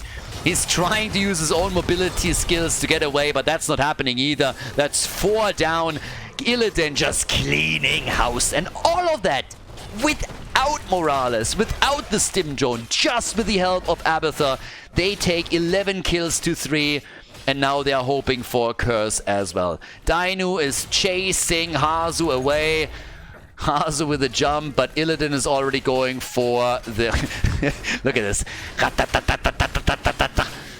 Olaf is dead, Illidan is still alive, he's soloing the shit out of the boss here, and they are afraid to even engage him. They were thinking for a second of maybe coming in and trying to interrupt him, but that's not happening either. So yes, the curse is there, the boss is taken, and they are on the move. Ultralisk and Team Dynouh, they want the victory in this game. The Slug is, by the way, being chased by Hasu. He wants him, but he doesn't get him. Has lost it, but there's the Aegis trying to save Chen. Chen might still be in trouble. And Illidan, he doesn't care. He just goes deep. The curse is the problem now. Illidan is moving in further. They try to go for Skok and take him down, but the pressure on Arthas is too much. He gets killed. Morales is dead too. Once again, hammered into the ground by the Vikings. Kel'Thuzad is dead too, and they're killing Auriel. Illidan is still trying to make the play for Cassia, and it seems like he's able to pull that off. No, yes, there it is. But where's Abby? Abathur needs to help out here, and he doesn't. What is that? They go for the core instead. So Melganis goes down, but they're moving in for the core. Melganis with the big hits, but the double Illidan. He went for the copy. He's dancing. He's dancing. He's baiting them. He's saying he's daring anybody else. Give me Illidan again, and I am gonna rip you a new one. 6 kills to 16, some crazy Viking plays, fantastic flanks against Kel'Thuzad and Morales, but it's Illidan that rules game number 3 and takes the victory for Team Dynouh.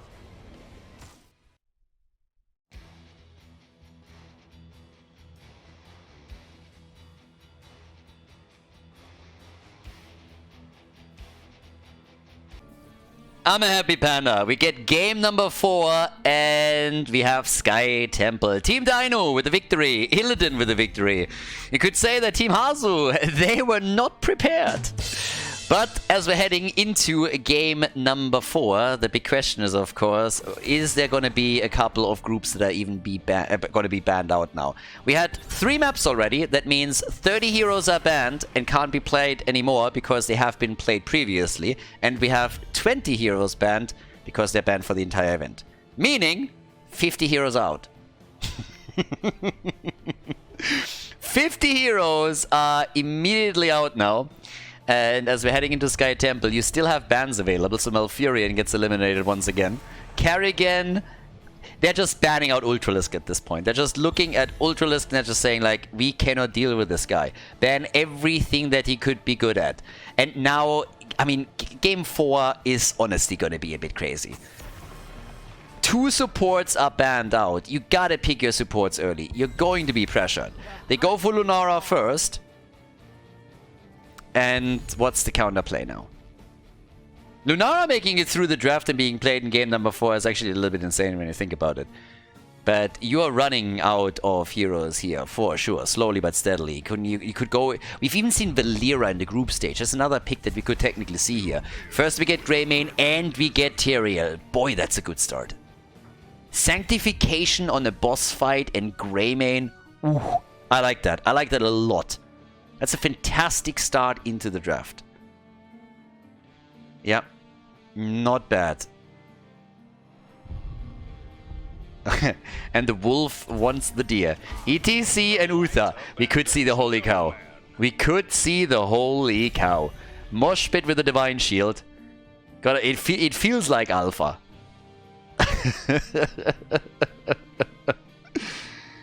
Oh god.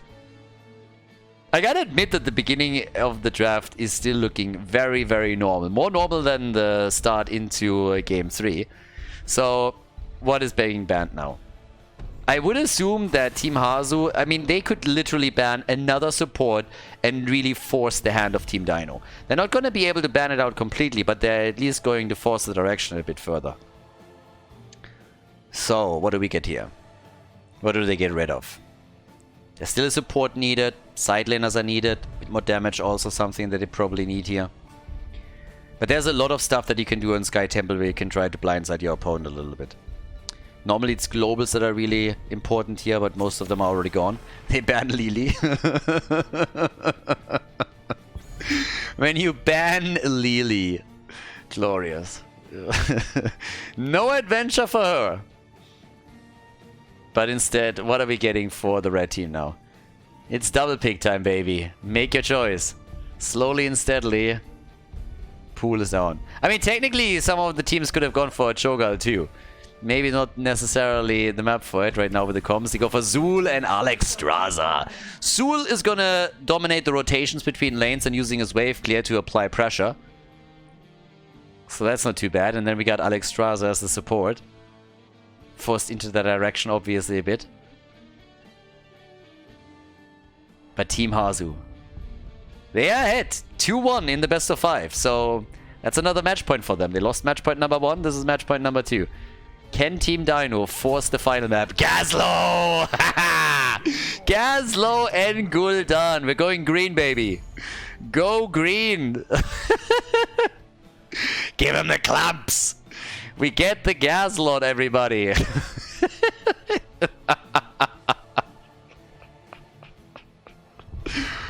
Oh boy. Gazlo in game 4. And the final pick for Ultralisk. What are we getting for Ultralisk? Ultralisk with Zarya! Greymane with support, with shield support from Zarya and from Tyrael. Ooh. Are we gonna get game 5? That's the question right now. That's the big question. Guys, let's go. HasuObs against Dynouh. Game number 4 on Sky Temple. Off we go. Team Hasu against Team Dynouh here at Meta Madness. Powered by Hightech. Give them some love, as I said before. Awesome partner to work with, and we get awesome games thanks to them. HasuObs and Lunara on Sky Temple now. Morenas on Gul'dan. We got Cure on Gazlo. Johanna on ETC. And Galne Gulnar is playing Uther. On the right side of the map, Dynouh with his team. He's playing Greymane for them. We got Kelvin on Alexstrasza heading on level 1 into the Circle of Life. Skok on Tyrael, Horneo and Zul. And we got Zarya played by Ultralisk. And the party is starting right away. Mad action, all inting for the Watchtower. That's how you do it. That's how you start a quick match. Oh yeah, baby. And Gul'dan is getting good damage in here.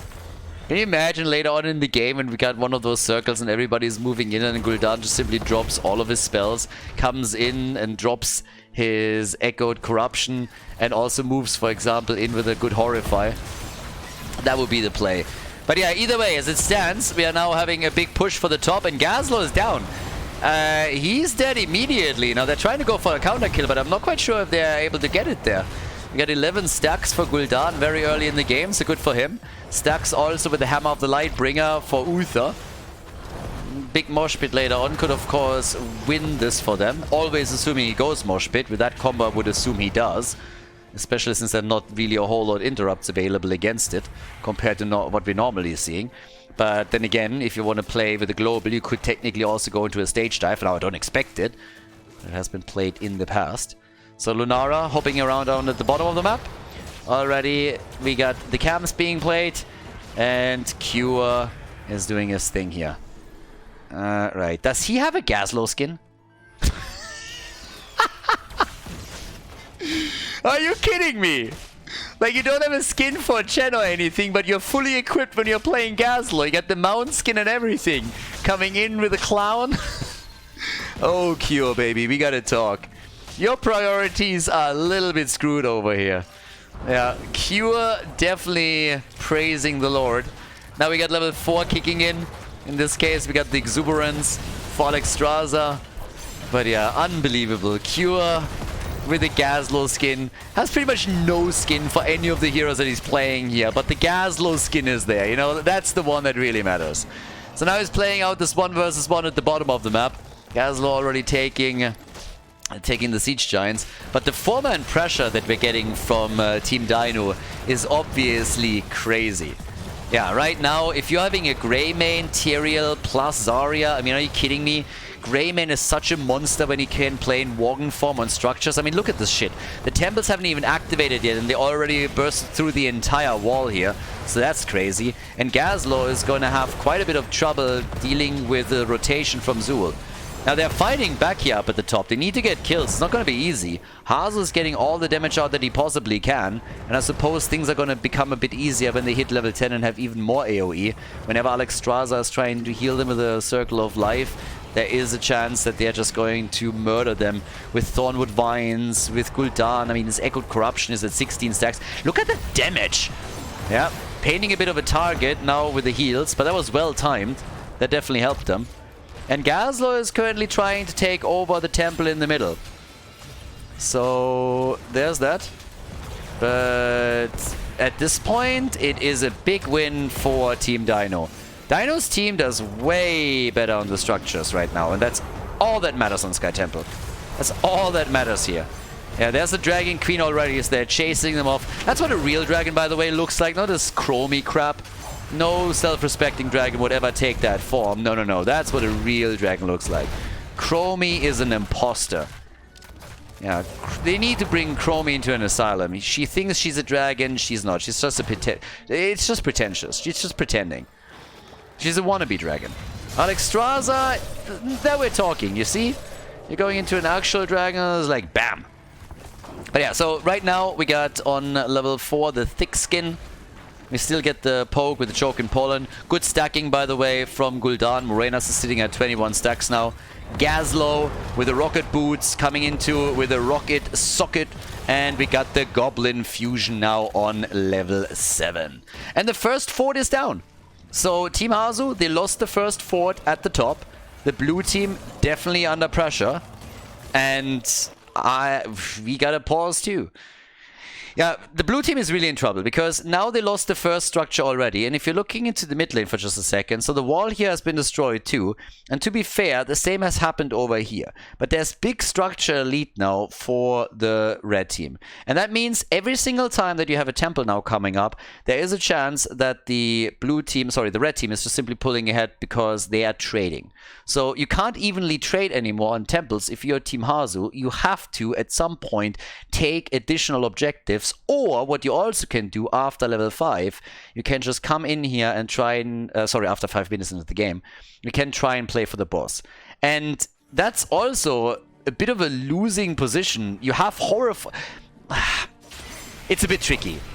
You have Horrify, you have the Mosh Pit, I suppose, but there's Sanctification on the other side, and they got Zarya too. So it might be an even battle after all. But a boss fight could well decide this game. If they're not catching up in structures a little bit. But at least here in the early game, the situation is a bit better for the red team. There's no denying that. So, time will tell. Level 10 abilities are going to play a big role here too, depending on what the decision is that the teams are making. But as it stands, we got the quest completed for Alexstrasza. Yeah, Johanna. Yeah, they can't lock him in here. But Quest completed also now for Zul, so slowly and steadily. Teams are completing their quest, but Zul is already pressuring the lanes out. I mean, this is starting to become real difficult, and Gazlo is attempting to deal with it, but he gets stopped right away by Zul, so that's already a problem. That slows him down a little bit. Level 10 abilities are now available, and that gives us Sanctification. That was a no-brainer. In addition to that, we got Lifebinder. And, of course, as you would expect, the Expulsion Zone, which for boss battles is super important. So for boss battles, you got Sanctification and you got the Expulsion Zone. And on the other side, there's the Holy Cow now. No, they didn't go for it. They didn't. They go for the Storm. They go for the stun. That's also quite nice on the boss fight, obviously. You have a big AoE stun. You get that completely comboed off with the Grabber Bomb, and you got something there. In addition to that, we got Thornwood Vines. And we got the Mosh Pit. And of course Horrify. So that boss fight is going to happen eventually, I think. And once that it does, it could get real interesting. But there's also a lot of AoE damage now. Now they're pressuring the mid lane in an attempt to take the fort down. But down here at the bottom, with a 4-mana and Zarya sustainability, they're now making another play for the temple. And at some point, Team Hanzo just has to go for it. And has to say like, alright boys, let's YOLO this shit. We gotta do something here. So Cure already takes over. Attempting to isolate at least one of them. Expulsion Zone is already out very early in the battle. And that didn't do a whole lot, but they popped the Dragon Queen, and now they gotta wait this out. Now, up at the top, this is already a nice start. This is a huge wave that they have. And Zul is actually rotating away. He might go as far as move towards the top side, because they're losing too many hit points on the structures here. Yeah, Tyrael, 1 stun, 2 stun. Do they make the play? No. There's always the play of potentially dropping a Mosh Pit on a single target and then taking that down. Oh, Jesus. They are just rat dodaing this. Look at this. Look at these rats. They're just going for structures. Dynouh is just side pushing, is doing structural damage. Wants to go for Hasu. Might get the kill. Does get the kill. Oh my god, Bambi. That ragdoll got absolutely murdered. Greymane got murdered too, so he's down as well. Oh, the ult! The ult! Cure, you little god! They go for Alexstrasza. She's trying to survive here, nearly does, but ETC comes in with a slide. Cure unleashes the combo, and they get an Alexstrasza kill. But they're still falling behind in structures. But now they can go for the boss. Alright. That is a nice play. I like that. Expulsion Zone is not going to be up. Bambi is taking care of the top lane. Yeah, Zul is thinking about it. There's no way. There is no freaking way. Why is Tyrael on a 60-second cooldown in Sanctification? Did he brain fart? Are they stealing it? They fucking stole it! They had the ult back in time! They actually have the ult back in time, and now ETC is dead. And all of this comes with Tyrael screwing up. Tyrael just... I think he just pulled an Ogrom. I think he just pulled an Ogrom. He was trying to Q his ult, and he used it at the top. The fight, Uther dies first. He goes down. Couldn't use his ult, by the way, so the stun didn't go through, and then they stole it with the Expulsion Zone. And that all happened with Skog not using Sanctification on the ground. Guys, he screwed the ult up, and they still won it. Actually, I'm not sure if did he screw it up or not? I honestly don't know. 90 seconds he might have. I think he used it earlier in the fight. I don't think he screwed it up. I don't think he pulled an Akrom. I think he used it earlier in the fight. Yeah, that timing didn't quite work out, so I take it back. Tyrael is fine. But he used it now, and it worked. They're taking Uther down again, and now they're pushing through the bot lane, taking the wall 15 to 13, and they might damage even the keep a little bit more. Yeah, so sorry Skog for doubting you. It looked for a moment like he did, but no, the timing doesn't quite work out there. Yeah, it happened at the top of the screen and I couldn't really see if he did something there or not. So yeah, but we got them nearly on level 16 now. With the Expulsion Zone, they were able to steal the boss away. They didn't take it quickly enough. Part of that was, of course, Lunara having to deal with the top lane. Gul'dan is by the way, the only one that hasn't died yet. But now with all of the forts lost, the keeps are next being attacked here. I guess he might die. He should be dead. Yeah, he got completely caught. There's so much damage over time, so many dots and so many stuns. and the slows that come with them that you just can't escape there. Look at the damage numbers, by the way. 59,000 for Gul'dan. We have 27,000 for Greymane. That's pretty much it. But that fight changed everything for them. So, yeah, they steal the boss again. Team fights are generally going very well for Team Hasu, with that one exception at the boss. Kind of an important exception, but still it matters. But they gotta see if they can turn this somehow around. We might go to map 5. We might go for a full 5-mapper here. Currently, Dynouh and his boys are ahead. Lunara's at the top again. They get all of the shots down here. And that nearly eliminates the top fort. Nearly, but not quite. Actually, they didn't get the last few shots. They stole it away after all. The situation is, by the way, not that different in structures. It's kind of surprising to me. Now, there is still a lead, a structure lead. Yeah, Johanna, he parties alone. He parties alone. Nobody wants to dance with ETC here. That was a zoning mosh. And they're trying to zone ETC out now. That didn't work. Can't run at them like that. Quest completed for Gul'dan at level 1, obviously. Now here's the Ruinous Affliction 2. If you get into that choke point, you are going to be annihilated. You won't even stand a chance there. We got the On the Prowl. We got the Eager Wolf. I would love if they would just call it the Eager Beaver. That would be kind of funny. But they get some additional shots with this. So, yeah, he is getting some value for them here. So they're opening up the bot lane a bit. But the topside pressure is still there. And Greymane with Zarya is and continues to be a great composition. So now they got a Hearth back. Johanna is trying to buy them a little bit of time. The only one that is still down at the bottom of the map is Gazlo. Everybody else is starting with the defense. But the wall is already gone. They can push them back here, of course. But now Zul is starting to move in for the fight. Really nice timing from Kyo. I like it. And he got the shots fired as well. So, yep, a few more hits against the keep. But he needs some help now. And the problem is that the first ones to arrive in the fight is going to be the remaining heroes of the red team. But the combo and the sanctification. Gazlo is down, but the party, and this time they're dancing with ETC. Great mosh pit. That's the end of Zarya, but they need more than that. Greymane is moving in. The stun is good, but they need that fight, and it doesn't look like they're going to get it. ETC instead is in trouble and gets isolated as the Holy Ground pushes him back out. Johanna makes his way out of the fight. The Lifebinder is bringing Tyrael back into the battle, and Gul'dan dies at the hands of Dynouh's Greymane.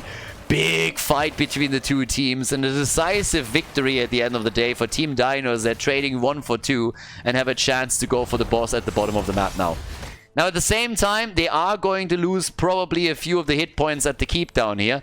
Zarya is going to be back in 15 seconds, but Team Hasu willing to fight. They got the mosh pit. I'm not sure if they can take this battle here, especially against the Dragon Queen. I don't think so. That seems pretty suicidal to me. Gazlo is not back in time. The boss is taken, but the keep is gonna suffer some damage now. I don't think that the entire thing is gonna fall with Ultralis back.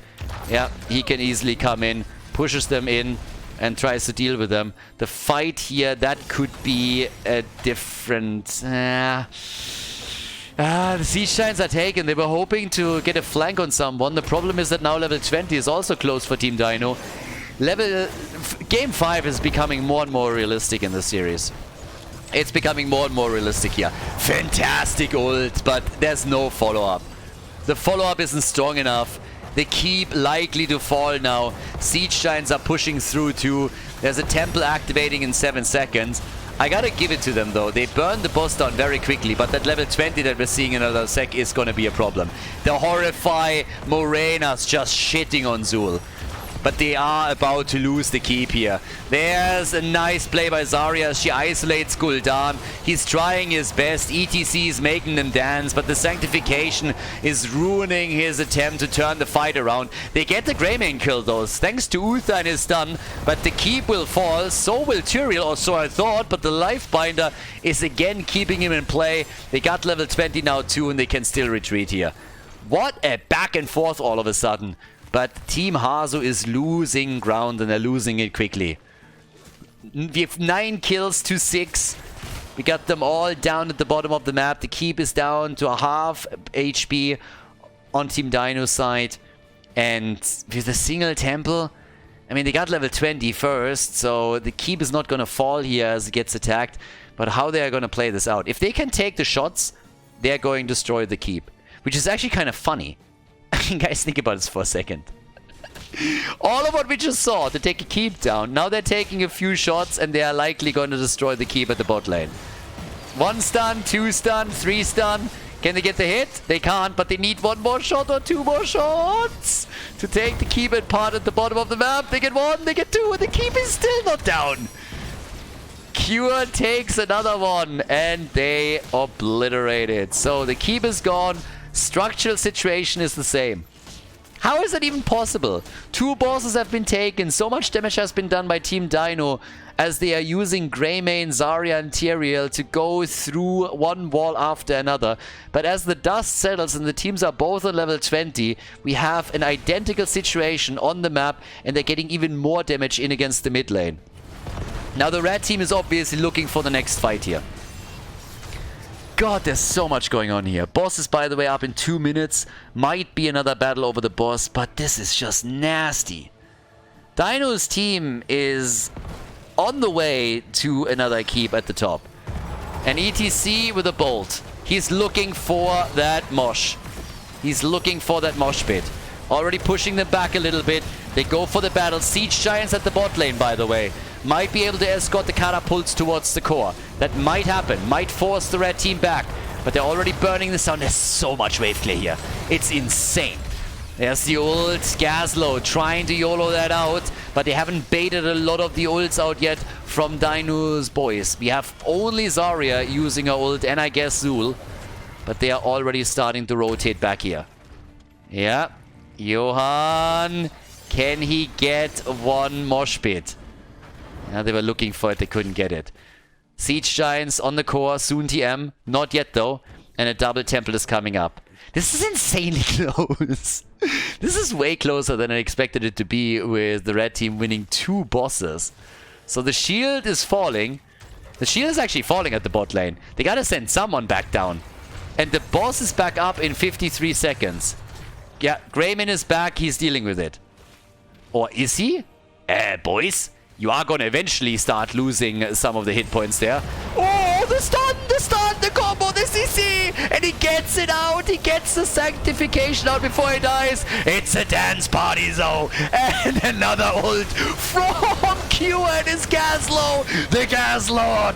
Give him the clamps. Give him the clamps. But the kills against Gul'dan. Oh my god. Against Uther and against Tyrael. That might be the end of it. Boom. Lul Nara is dead. What a fight again. Tyrael somehow survives through the CC chain and then in the choke point. After they kill Zul, they lose nearly everybody else. The attempt of Cure to slow them down as they're going for the core, but there's a double temple up for grabs and they're going in for it. Bad news for Team Hasu. Guys, we are on the verge of a reverse sweep. Hasu's team, they had 3 match points and they're about to lose match point number 2 against Team Dynouh. The core gets attacked, Cure dies, and that is the end of their game. Unbe-fucking-lievable. Down they go, the shots are fired, and this brings us to the final map of the series here at the semi-final of the winner bracket. GG and well played.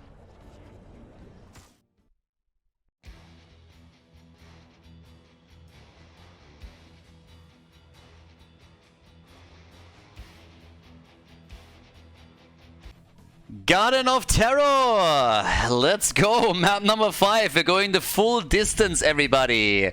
Time to shine. Let's see what we're gonna get here. This is gonna be quite a bit of fun because now the hero pool is really whittled down. I did not expect, honestly, that we're ending up with a 5-mapper in the semi-final of the winner bracket, considering that Team Hasu took a 2-0 lead pretty quickly. But here we are. We got Garden of Terror, and we have... White main is banned and Malfurion. Guys, they're choking out supports here. They're choking out supports. This is gonna get nasty quickly. They gotta... There's not really a whole lot of supports left. You can still play Lily and you can play Brightwing if I'm not mistaken. So those should still be up after what we've now seen banned here.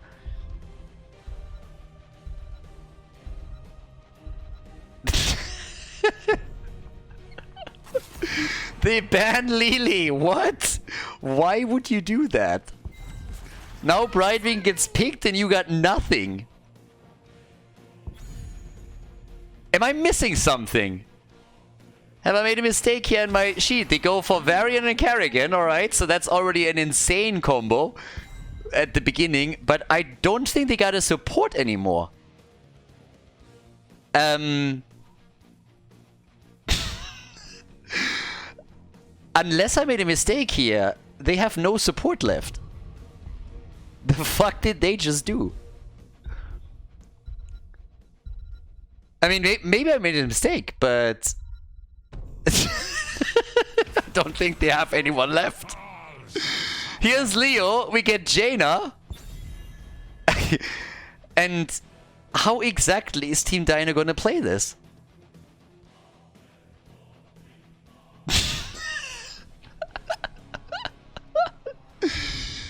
Like, what? Mei gets banned. I'm really confused right now. I'm looking at this. Game number 5 was always meant to be crazy. But I'm looking at this right now and I'm just like, what is going on here? So Mei gets banned. And at this point, what do you ban if you are HasuObs team?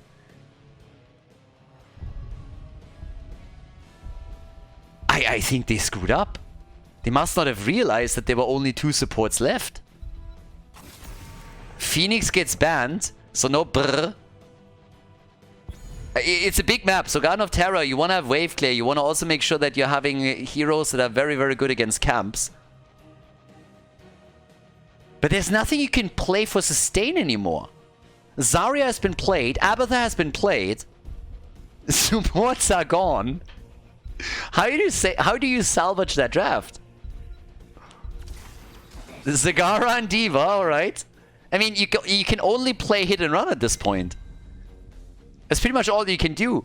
Try and pressure, try and just play around the opponent, play macro. Don't allow them to capitalize on the support. Don't have long extended fights. Just try to go for quick and sneaky kills. So they got Zagara. I'm looking at this and I'm just baffled.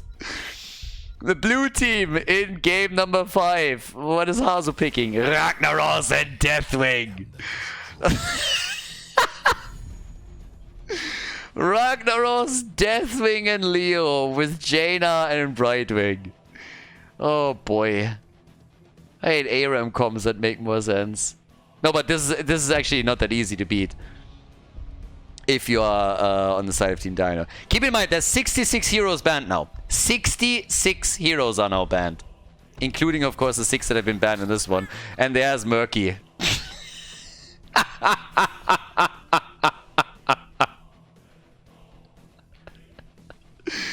Let's go, everybody. Let's get things going. God of Terror, the final map in the best of 5 here in the winner bracket of Meta Madness. Here we are, map number 5, and I still don't quite understand what happened in the draft. There's 2 options here. Either Dynouh and his boys fucked up and they banned their own healer, or they never planned to pick a healer in the first place. They didn't want Lili, and instead were just trying to deny a double support to Team Hanzo. Those are the 2 options here. But either way, now that we're heading into game number 5, we got Galgul now on Brightwing, HasuObs on Deathwing. A lot of wings here. Johanna is playing Leo. We got Cure on the account Cringe Kid playing Jaina, and Morena's on Ragnaros. And on the right side of the map, Dynouh is playing Murky, Honio is playing Diva, Ultralisk on Kerrigan, Kelvin on Zagara, and Skog is playing Varian. So either they just screwed up, didn't realize that they only had 1 support left, banned their own support, or they just said, heals are overrated, screw heals, we don't need that shit. Who needs heals? Let's just go full YOLO on this one. Let's go full Leroy, baby, and show them how it's done.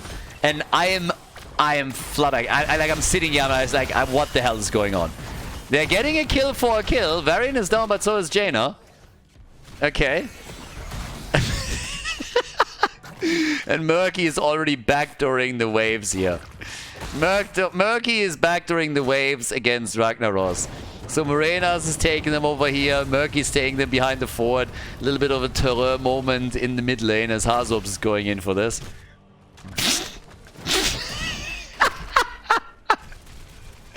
This is so fucking stupid and I love it. We got an egg, boys. We got an egg. We had an egg, boys. We had an egg. Yep, turns out that apparently Ragnaros is a huge fan of scrambled eggs.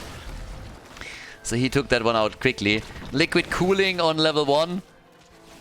And I have no idea how the red team wants to win in any late game scenario. I really don't know. They have to play around them. They need to play around them and just try and exploit the map. Use Zagara to go for the wave clear and everything. But I really don't know.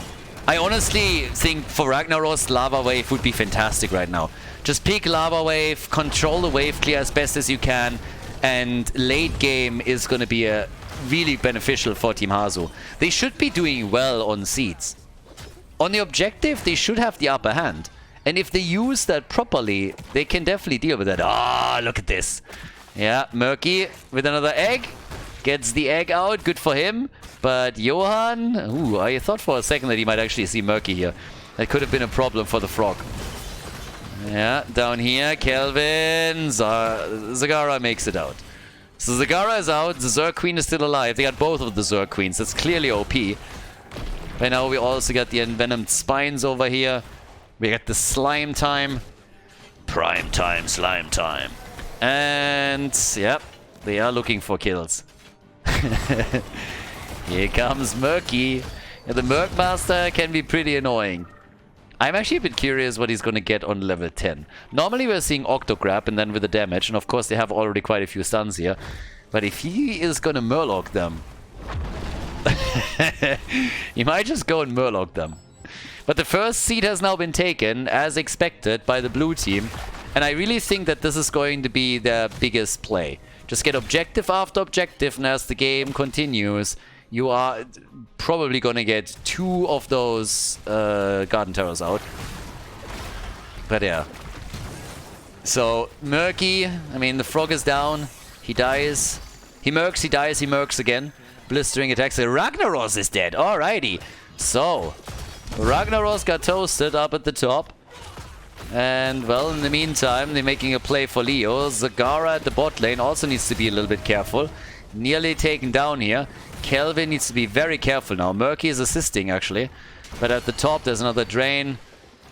Murky with the first stack here. We got the Black Lagoon now, and the battle still continues. They actually got Jaina down here. Damn, son. How did that happen? So Jaina is down. 3 kills to 1 now. So in terms of kills, Team Dynouh is currently doing a little bit better. But again, I can totally see them in the early game doing well here because they have more damage. They are missing the sustain, and that's going to become more and more important as the game continues in the late game. So early on, I can totally see them doing well with this. It's the late game that I'm worried about. Now, right? Yeah, spray game on point. Murky trying to get out. Oh, the egg is gone. Goodbye, Murky. Yeah, the egg got destroyed, and Murky is dead for 20 seconds. And they're trying to gather another seed now. They're rotating slowly top. For now, the red team has the upper hand, and I guess they're going to get this. Yep. So they're taking their first seed. Not too bad. 1 interrupt is not going to be enough. Then again, Deathwing is obviously pissing them off even a little bit further. I like it. They couldn't even get it. Leo, though. Can they get Leo? The drain. Oh, and they can't fight these fights. The longer the battle, the better for the blue team. The longer the battle, the better for Team Hasu. So they interrupted heavily. They also stole the Siege Giants. So they are doing damage here and will soon start to backdoor the fort and the keep. Up here, the battle continues. Yeah, Gulnagulnar got interrupted. Leo, though, there's level 10. They got Brightwing with the blink kill. Ragnaros goes Sulfuras. They want to go for the kills. They got the Water Elemental too. And Murky with the Octograb now. Octograb, more Sulfuras. And there's the Carrigan survival. And the Octograb.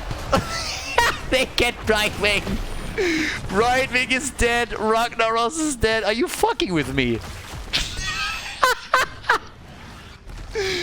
How did Carrigan survive? Ultralis has pretty much no hit points and survived this. Down here, at least the camp is doing some damage, and Cure is trying to get another one. But now we have 1 seed each and 6 kills to 2. And is Gog gonna get this? No. That would have been too much. That would have just been too much. Okay, so right now we got 10,000 damage on Varian. Varian top damage in the game. You don't see that all that often. 14,000 for Leo. Okay, Leo has top damage in the game. He's top damage on the team. But yeah, repositioning already. Bot lane now gets pressured though by the camp, and that's starting to be a bit annoying. Karrigan is still at the top, is trying to get them ahead here. Murky is now starting to move back down as the seed is fought over. Yeah, and Ultralisk for Karrigan is ready again. So Ultralisk literally has his Ultralisk. Murky! Alright, he gets taken down. Leo had enough of this shit. So Leo came in, just goes full swisher, takes him apart. Mid lane gets pressured. They're still fighting for this. The taunt is in and Leo gets saved. Saved by Brightwing, but then dies regardless. And now Brightwing is also in trouble. Or at least it looked for a second like she was. But the blink heal repositioning is helping out. Still nearly a level ahead for the red team though. But yeah, they got the second seed. Dynouh's team, they killed Jaina and they got the second seed. Supports? Nah. Overrated. Don't need that crap. Leroy.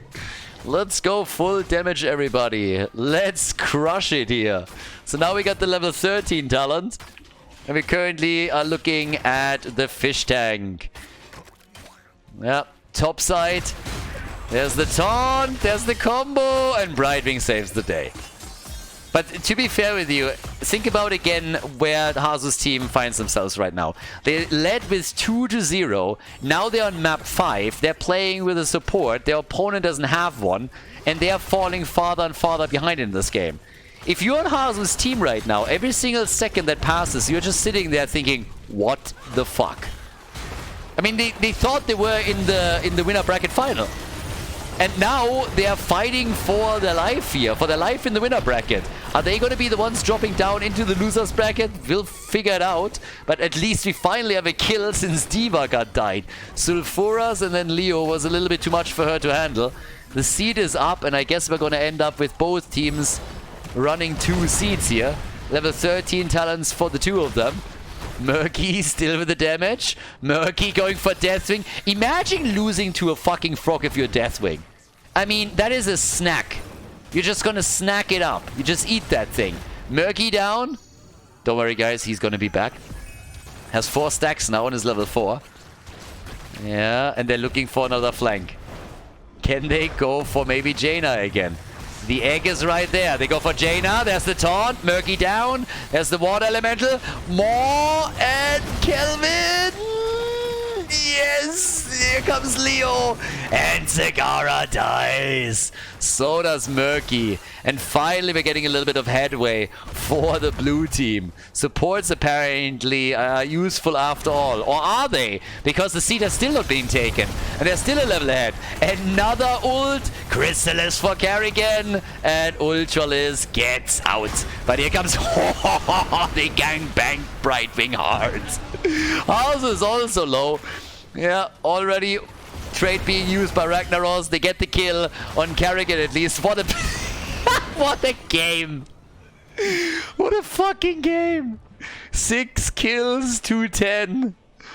Oh boy, and there it is. They take the seed. So it's 2 seeds to 2 seeds. Half a level away from 16.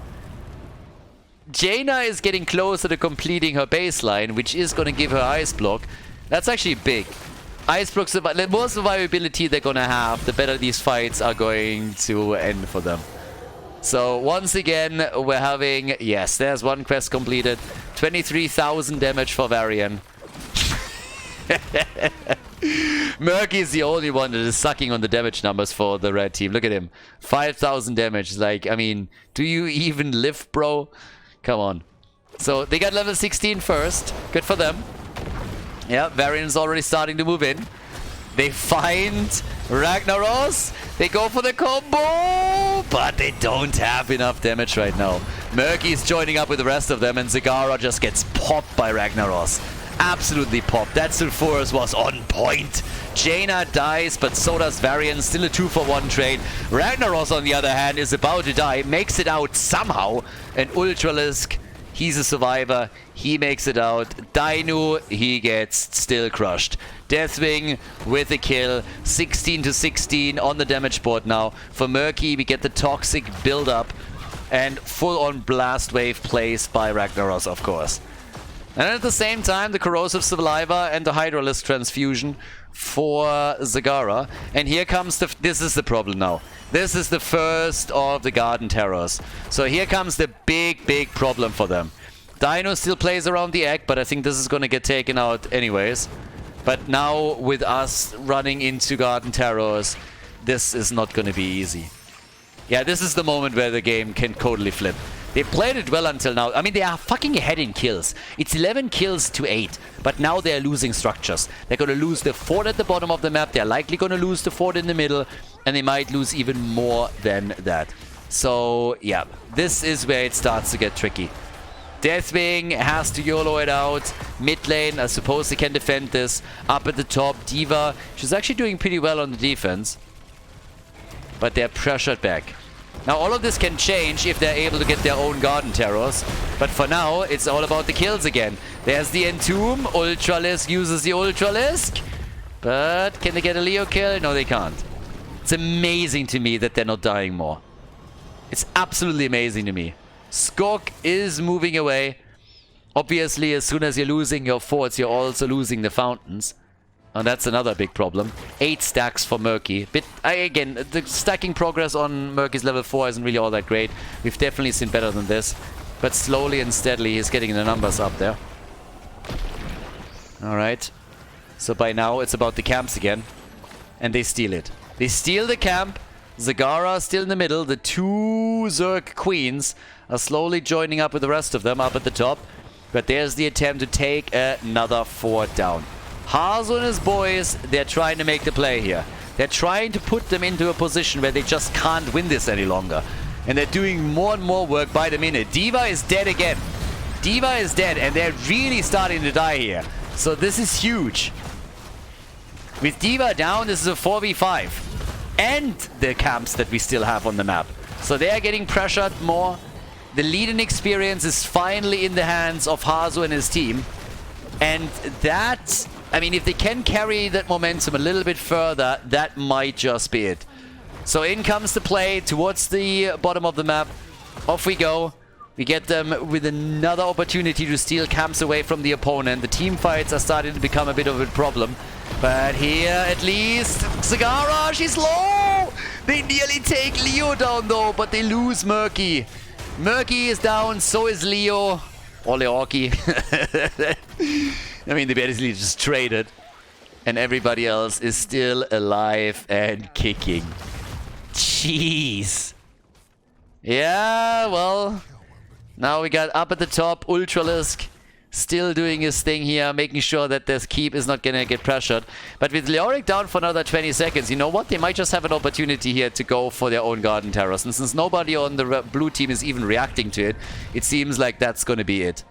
Yep, that one is gonna be taken. So good for them. Or not. Fucking Deathwing. I always forget about Deathwing. But they actually get their own objective. They have an objective. They have an opportunity. Level 20, super close for Team Hanzo now. But they might just be able to take a few of the structures down too. Oh boy. I love this shit. There's level 20. We get the Submerged. We got the Winter Mule. Entomb gets upgraded as well. Top fort is about to fall down here. Yeah, I don't think that one is going to do a whole lot of work, but here comes Ragnaros defending the mid lane. That's the beauty when you have Ragnaros. You can always use the trade to stall out any objective. So at the end of the day, I guess the only thing that they are getting is the fort at the top, and they get to level 20. But level 20 is going to be really interesting now too. I cannot believe that we are 16 minutes into the game and without a support they're doing this well. And it's not like we're having a shitty support. That's a meta support on the side of Team Hanzo. They got Brightwing. It's literally meta. A Blade of Armor is in. So we have even healing for her. We got the psionic shift now. Murky with the making inky. Guys, if they win this, can you imagine that? And in comes the vigilance. Alright, alright. So they're already sitting at the side looking for another potential kill again. It's insane. They're still adding kills! And they miss the entomb! The buried alive goes nowhere! And now they're chasing them! They're actually chasing them away here! Ultralisk is starting to do a bit more damage. Where's this damage at, by the way? 43,000 for Zagara. 41,000 for Kerrigan. And talking Kerrigan, she's already at the bottom of the map starting to do structural damage as they're escorting the siege giants in. And it's a trap, baby! It's a trap! They look for Jaina and she just disappears. Jaina disappears, Ragnaros with the submerged, and they get the kill on Brightwing's dead! And there is a kill on Morenas! The fuck is happening?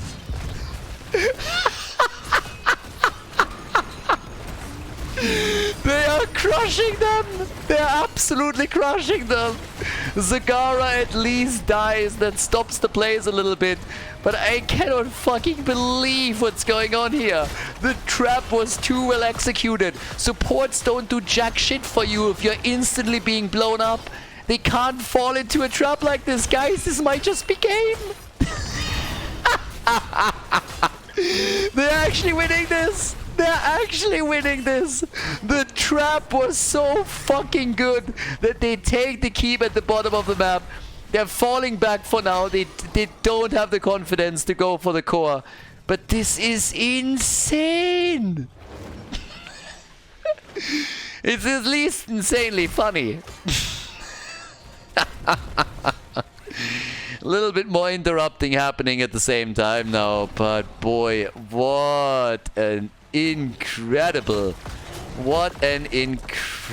series. It's not only the final map here, but it's just nasty. This time Deathwing with the interrupt actually worked well for them, so they are getting the seed and not the red team.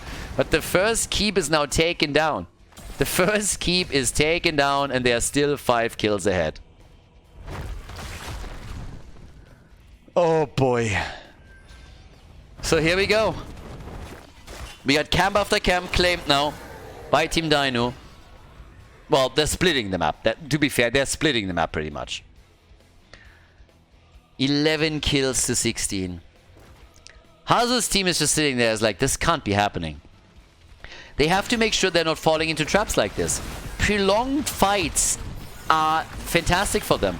The longer the fights last, the better for them. The more value Brightwing is going to get. But if you're having a support, if you have a healer and the fight lasts only 3 seconds, that healer is not going to do jack shit for you. So they need to stop falling into these traps. The level 4 quest is completed now for Murky, which of course makes things even more difficult. Bot lane, they go for the play. Murky down and Jaina is saved. At least for the time being. Triple more, Brightwing down, Jaina down, Varian is dead. Everybody is dead and getting murdered. That's the end of Ragnaros, guys. That's 3 down. I mean, at least take a keep.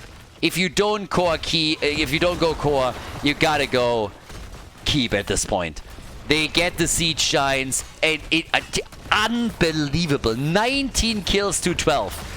Only Leo and Deathwing are still alive as keep number 2 is getting attacked. They're trying to make a play for Leo. Siege giants are moving in. Zagara is attacking from a distance and they are taking the second keep of the game down. 2 keeps down. 2 keeps down. And now they go core.